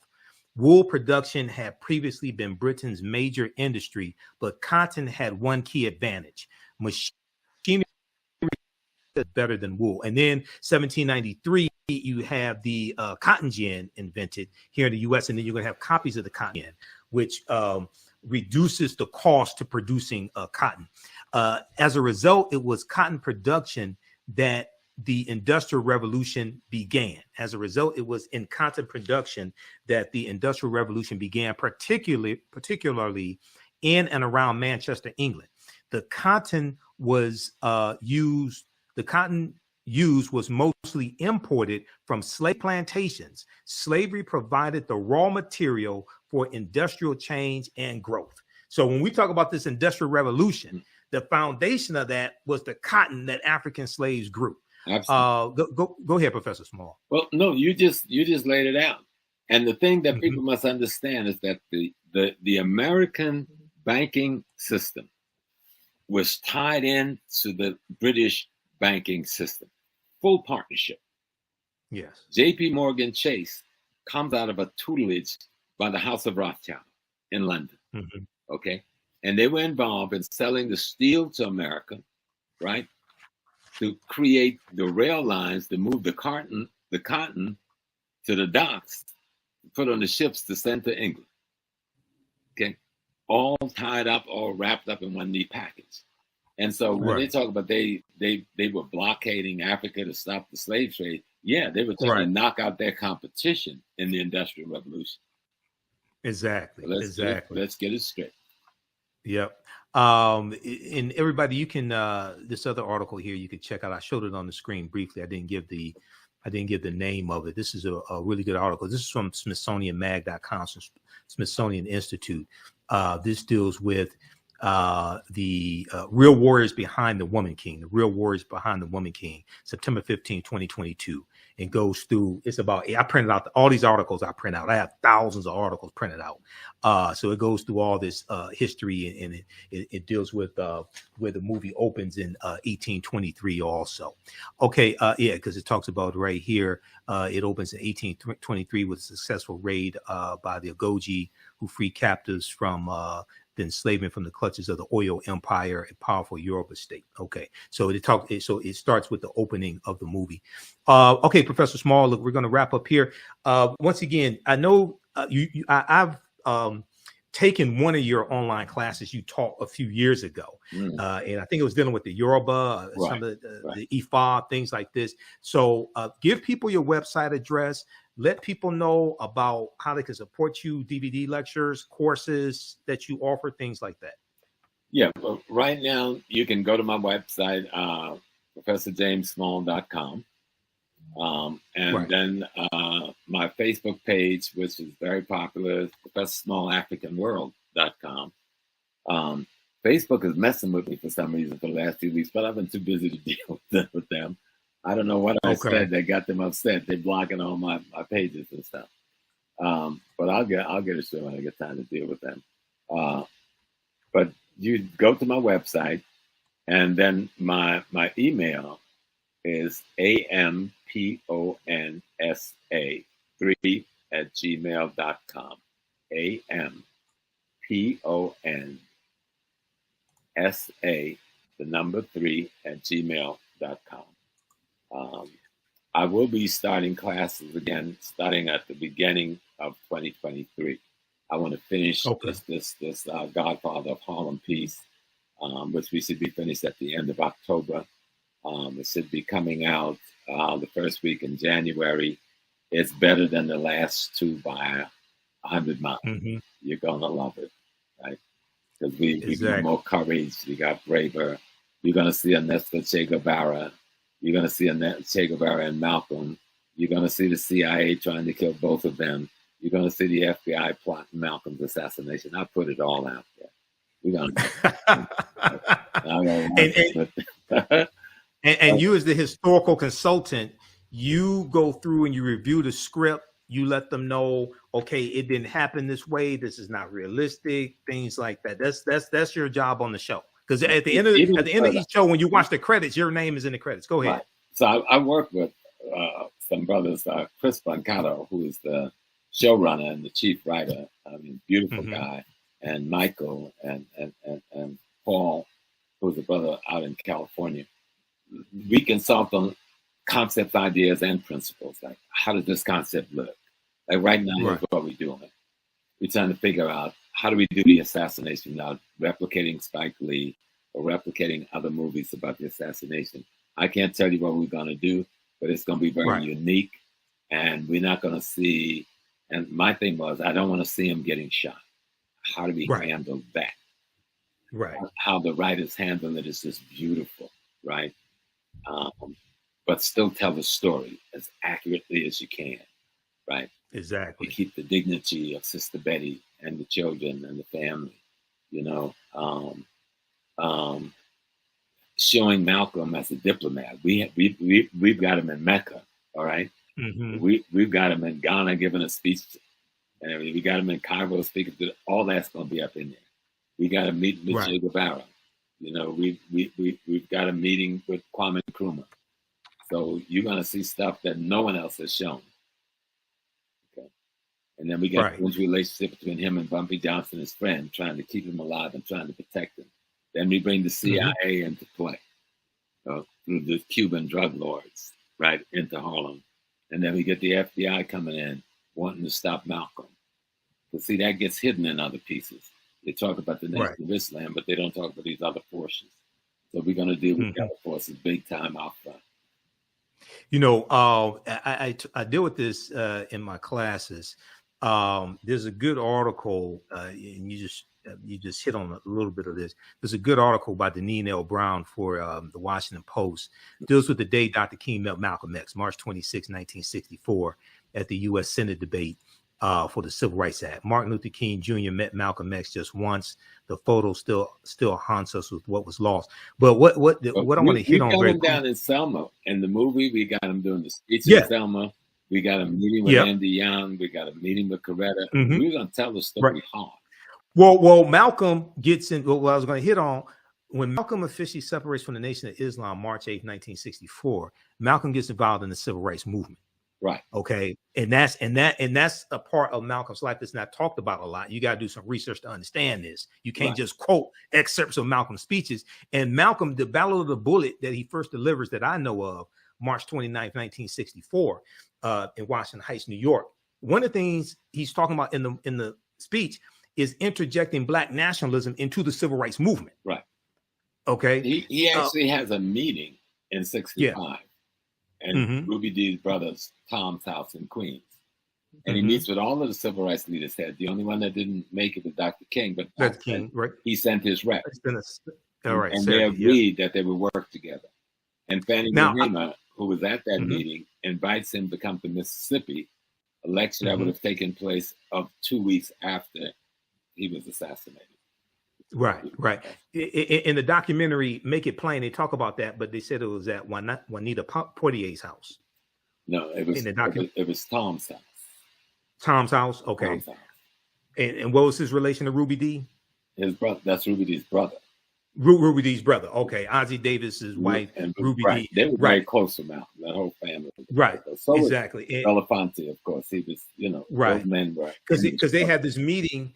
They had this meeting with the major civil rights leaders and Malcolm, so they could put all their differences out on the table and work together. That's basically what the meeting. And this is what forced Hoover to get more aggressive towards Malcolm's removal. Hoover, if you think he had an issue with Dr. King being a Messiah, now Malcolm and Dr. King talking about uniting, this guy's obviously gone crazy in D.C. at this time. Right. And that's when he gave that order, do something about him. Well, you can't buy him. He won't take your money. You can't frighten him. What does do something about Malcolm X mean? Right.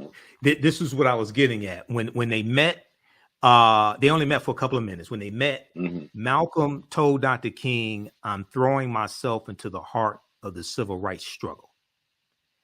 This is what Malcolm was doing. And one of the things that Malcolm talked about in the Battle of the Bullet is registering African Americans in Harlem to vote as independents. Mm-hmm. And he's going through talking about the importance of understanding politics and getting involved politically. And then June 28, 1964, when he delivers his speech announcing the formation of the Organization of Afro-American Unity, the speech that people call By Any Means Necessary. He lays out this 5-point platform, and he talks about voter registration in there. He talks about economics, of course, and education, but he talks about political engagement and voter registration as well, and understanding how to leverage. That was not new with Malcolm, because when he was still in the nation, he was trying to work with the Freedom Now Party, but the messenger stopped it. Mm-hmm. So he always been trying to have that kind of engagement, but the nation wanted to remain a religious organization and not a political organization. That was part of the conflict that got him separated from the nation. Exactly. And, July 31st, 1963, Malcolm sends a letter.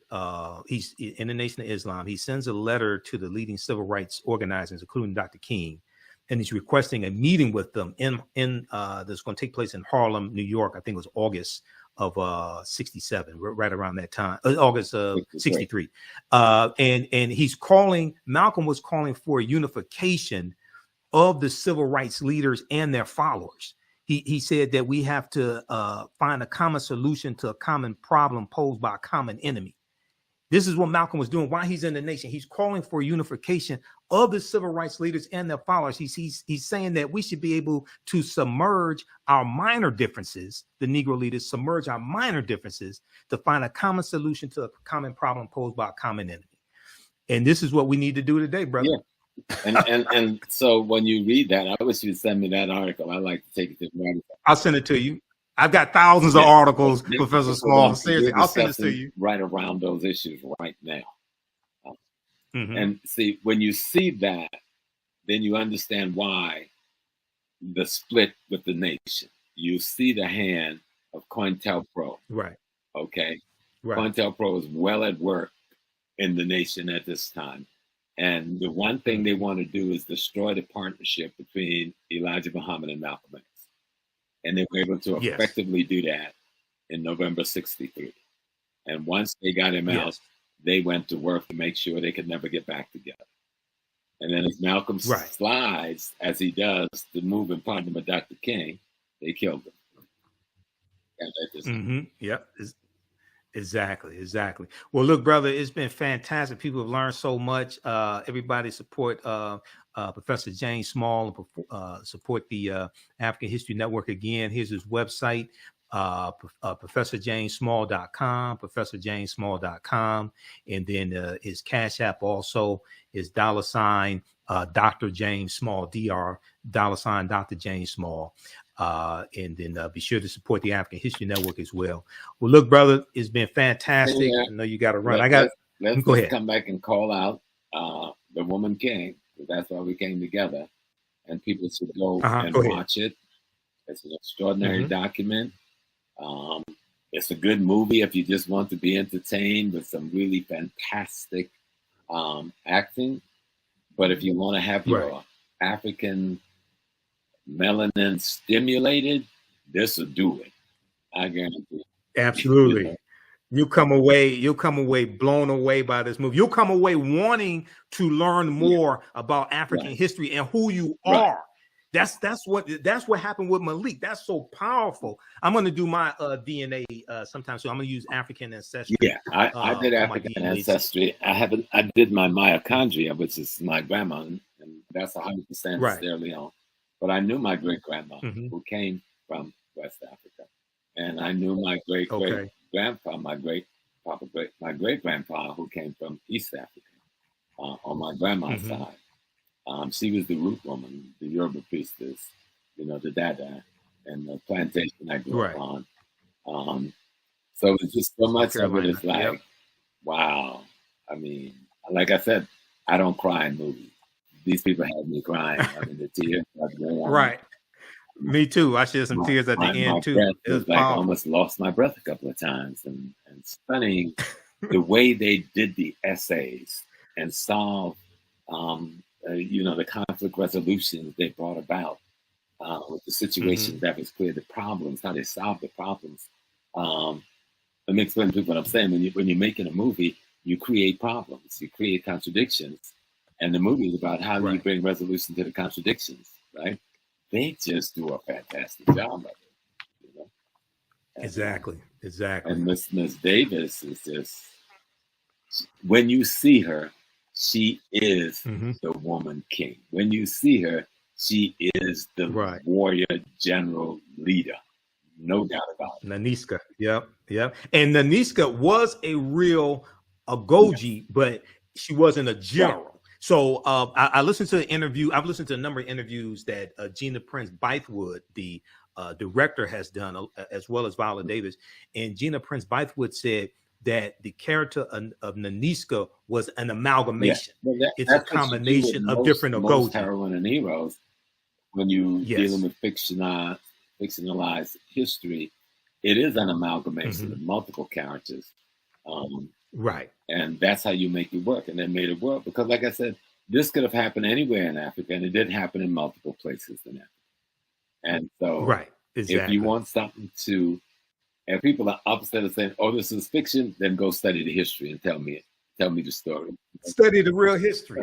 Yep. That's why we're doing this show, that deal with the real history, because what happens is movies that have a historical foundation, but a lot of fiction in them, it causes people to want to know more about the real history. That's why I'm doing this show. That's why I contacted Professor Small. I contacted Sylvian Diop, who wrote Fighting the Slave Trade. I'm trying to get in touch with her. I talked to Dr. Talitha LaFloria, who wrote, who's the author of this book here. We've had her on the show before. Chained in Silence, Black Women and Convict Labor in the New South. Dr. Talitha LaFloria. We've had her here on the African History Network show before. Yeah. And she had not seen the movie yet. She wants to see it. So I'm going to try to get her on. We're going to try to get some sister scholars on also as well. No, this okay, brother. Look, go ahead. Good work to the whole crew. Yeah. And what they've done is raise the bar in terms of the kind of pieces that will now be presented to the Black community about our history. Right. And if they don't give her the Academy Award, I'm going to have to suit up and boot up and go out to Hollywood and handle it. She deserves it. Absolutely. And director Gina Prince-Bythewood, she credits the success of the film Black Panther for opening the door for this movie to be funded. This has a $50 million budget. She credits the film Black Panther because Black Panther did $1.3 billion worldwide.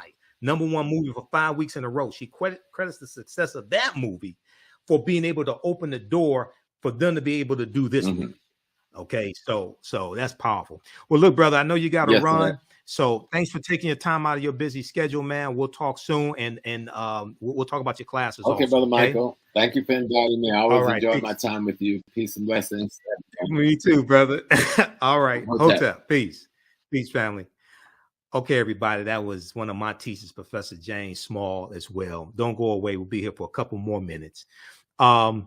I teach online history class. Two things. Teach online history classes, and my radio show will be on tonight, 9 p.m. Eastern Standard Time, the African History Network show. We just did 2 hours, 15 minutes here. I have to get ready to do a 2-hour radio show. My main radio show, Sundays, 9 p.m. to 11 p.m. Eastern Standard Time, the African History Network show on 9-10 a.m. the Superstation WFDF. But if you visit our website, TheAHNShow.com, this is our new website, TheAHNShow.com. If you go to our old website, which is AfricanHistoryNetwork.com. It'll redirect here. Information about the radio show is here. Download the iHeartRadio app or the TuneIn app on your smartphone. You can listen live Sundays, 9 p.m. to 11 p.m. Eastern Standard Time. Click here to listen to audio podcasts of our shows. And also we broadcast on Facebook and YouTube when I'm on live. PayPal, Cash App information's here as well. And then I teach online history classes, okay? And this really helps support the African History Network and finance what we do, okay? Because it takes a lot to be able to do this. Is a lot of expense, different services I have to pay for. So I teach an 8-week online class called Ancient Kemet, the Moors, and the Ma'afa, Understanding the Transatlantic Slave Trade, what they didn't teach you in school. This class is scheduled for Thursdays, 7 p.m. to 9 p.m. Eastern Standard Time. Next class is September 29th. The class is on sale $80, regularly $130. We do the sessions live. All the sessions are archived and recorded. You can go back and watch it anytime, okay? You click right here to register here. You can pay by debit card, credit card, or PayPal. If you want to pay by Cash App, just email me through the website. Just click on Contact the African History Network right through the website. Email me, and we can set it up where you can do it through Cash App, okay? Because sometimes people just send me money through Cash App, and I don't know what it's for. If you send... you could send it through Cash App. I need your email address to enroll you in the class. So yeah, just email me because I want to keep the money straight. Just email me if you want to do it through Cash App, okay? But we deal with thousands of years of history and what leads up to the transatlantic slave trade. We go through this history chronologically as much as possible. I do a PowerPoint presentation. We have book references, articles, video clips. Some of the slides that I showed when we were speaking with Professor Small come from the class. The second class that I teach, we do this on Tuesdays, normally Tuesdays. I did a session today before. So I did an hour of this class today. Then we did Professor Small, or did the interview with him for 2 hours. Then I have to do a 2-hour radio show today, also this evening. From the Civil War to the Civil Rights Movement and Black Power, 1865 to 1968. And this is on sale, $80, regular $130 also. Click here to register here. Takes you to the next page and just click on enroll. You can watch from around the world. This one here, we deal with history starting in 1803 with the Louisiana Purchase and the Haitian Revolution. And we go throughout history chronologically to understand what happened, what leads to the Civil War taking place, what happened to us after slavery ended, what were the laws and policies put in place to put us in the predicament that we're in now, to better understand where we need to go from here. Okay, so that is from the Civil War. The second class is from the Civil War to the Civil Rights Movement and Black Power, 1865 to 1968. I created both of these classes. I created the curriculum. Professor Small is one of my teachers. I've been studying history 30 years. This is a book. There are 2 binders of articles, information that I use to teach the class. This is one of those binders. So today we dealt with one of the things we started talking about was the Texas Revolution in 1836. Okay, so this is one of the articles from the class, the Texas Revolution, 1836. Next class, we're going to get into the Mexican-American War, 1846, 1848.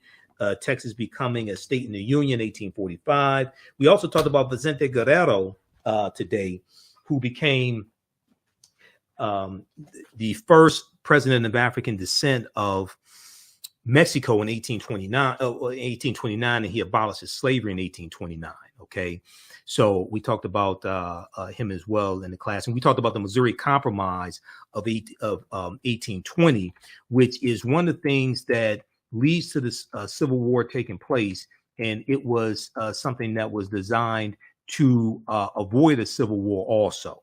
The Missouri Compromise of 1820. We'll talk about things like the Compromise of 1850 as well, which consisted of 5 bills. And the Compromise of 1850 was designed to organize the land that the U.S. gets from Mexico through what's known as the Treaty of Guadalupe Hidalgo. It's the Treaty of Guadalupe Hidalgo that ends the Mexican-American War in 1848. And the U.S. gets California, Arizona, New Mexico, Colorado, Utah, and Nevada from Mexico as a result of the Treaty of Guadalupe Hidalgo. They pay about $15 million for that. Mexico loses 1/3 of their territory. And then the Compromise of 1850 organizes that land that the U.S. gets from Mexico. But the 5th bill consists of 5 bills. The 5th bill was the Fugitive Slave Act of 1850, which intensifies the abolitionist movement, makes it more dangerous for runaway slaves to stay in the North. More of them are going to go into Canada. So this is a fantastic class. And we go through, we look at what leads to the Civil War taking place. We look at the Reconstruction era, 1865, 1877, Jim Crow era, World War I, World War II, Great Migration, 1915 and 1970, Civil Rights Movement, Black Power Movement. Okay, we have a bundle pack when you can register for both classes at a discount. You get both classes for $130. That's an over $300 value because there's going to be bonus lectures that you get from me in digital format that we're uploading also. So right here, we have the bundle pack of courses. You can click right here to register here for it. And if you've taken any of my online classes in the past, email me at TheAHNShow@TheAfricanHistoryNetwork.com, or just email me right through the website. Click on Contact the African History Network. TheAHNShow@TheAfricanHistoryNetwork.com, and you'll get a 50% discount on the bundle pack if you are a returning student. And I've been teaching these online classes going back to 2017. I created the course Ancient Kemet, the Moors, and the Ma'afa, Understanding the Transatlantic Slave Trade. There's a big binder that I use for that also that has a lot of the information in it. And this one here, with Civil War, Civil Rights Movement, and Black Power, I started teaching that, I think it was October 2021. Okay. All right. And we'll be on live tonight, the African History Network show. Thanks so much for joining us. Follow the African History Network, the AHN show. The African History Network on Facebook, Michael Imhotep on YouTube. You can support us through Cash App and PayPal. Some people don't get the notifications on Facebook, so check our fan page regularly. We appreciate this. Oh, also those 2 classes, you can use that information with your children. I forgot to tell you that. The classes, I would say, are PG-13. They're not overly graphic. I don't do a lot of cursing, things like that. Okay, so you can use that information with your children. You can watch from around the world also. Okay, and even after the course is over with, you still have full access to the class. So a year from now, 2 years from now, you can go back and watch the entire course. It doesn't expire. Your access to the class does not expire because the course is over with. All right. Okay, look, I got to get ready to do this 2-hour radio show. It's been a busy week, and I have a new work schedule and trying to get used to all that. So I talked to Professor Small. I said, look, let's do this. We'll do it today, and then I'll do my radio show tonight. We'll play excerpts of this interview on my show tonight. Okay. All right. Remember, right knowledge corrects wrong behavior. It's not over till we win. Wakanda forever. Thanks for tuning in. Greetings. Welcome to the 2022 Black Solidarity Cooperative Conference hosted by Repair Nations. We're looking to bring an all virtual conference to you this year with different cooperative action happening around the African diaspora. This is a theme conference, and the theme is I versus we, how to repair a nation. Around the theme, we're looking to offer an education around travel around the African diaspora, how to fund your cooperative, and also how to get into a collective versus an individual mindset of working together. This conference will be hosted on Saturday, October the 8th from 10 a.m. to 4 p.m. And we're looking for a $5 to $20 suggested donation, but no donation is required to come in. Please come out and support us on this day as we bring together different cooperatives and collectives with education. And we hope to see you at the 2022 Cooperative Solidarity Conference with Repair Nations. Hello, African History Network family. You've put it off for way too long. Now it's time to act for your family, your future, and the next generation. Get life insurance for that peace of mind and security for you and your loved ones. Build your financial foundations starting today. Your independent agent at Fortified Trust Life Brokers, with over a dozen strong A-rated life insurance companies to offer you the life protection you need when it comes to final expense, term life, whole life, mortgage protection, annuities, and more. They are currently licensed in Alabama, Georgia, and South Carolina. Don't let a pre-existing health condition hinder you from getting life insurance. You can get the affordable coverage you need today. Life insurance is only the beginning. Email them at Fortified Trust Life for a free fact sheet explaining the 5 basic building blocks for a strong financial foundation. It's their gift to you to help you fortify your future. Email them at fortifytl828@yahoo.com or call them at 706-339-5096 and leave a message. Fortify your future today.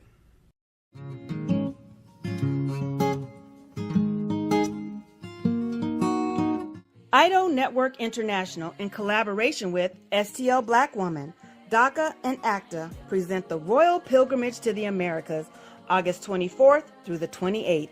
The African kings and queens are coming to you for business, networking, and sharing of Pan-African ideals. The venue will be the illustrious En Garde Arts Hotel in St. Louis, Missouri. A royal cultural experience and exhibitions, trade and investment opportunities in Africa, the Caribbean, and the Americas. A Royal Pan-African Summit hosting keynote speakers, and a red carpet banquet. Come and witness an African royal coronation ceremony. Register at www.idonetwork.org to book your ticket to wine and dine with African royalty. Vendor opportunities available. Get face-to-face with the royals who own the land and resources for business. Contact DACA for deal room information at 602-730-4572.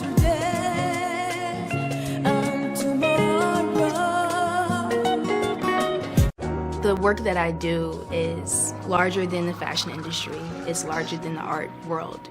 And I believe that I was born to bring newness into this world. I'm Kaima McIntyre. I'm 24 years old and I'm an artist. I create everything from paintings to jewelry design, metaphysical jewelry to be specific, and fashion design.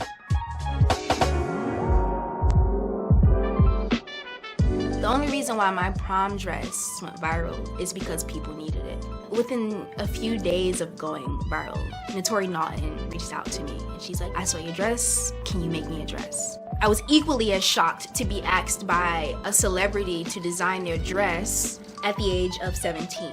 That's just one person, and the list just continues to go on, to Janet Jackson, to Tyra Banks. It really hits home. That means that the discussion is happening on the grounds in real time. iRedify is a Black-owned digital platform that showcases Black and Brown cultures and people. The books on the platform are written by African American authors, Afro-Caribbean authors, African authors, and so much more. Kids 14 and under can read ebooks, listen to audiobooks, and complete learning activities. Kids can even write in the books digitally. Get unlimited access to everything on the platform for only $8.99 a month at iRedify.com. Sign up for your membership today.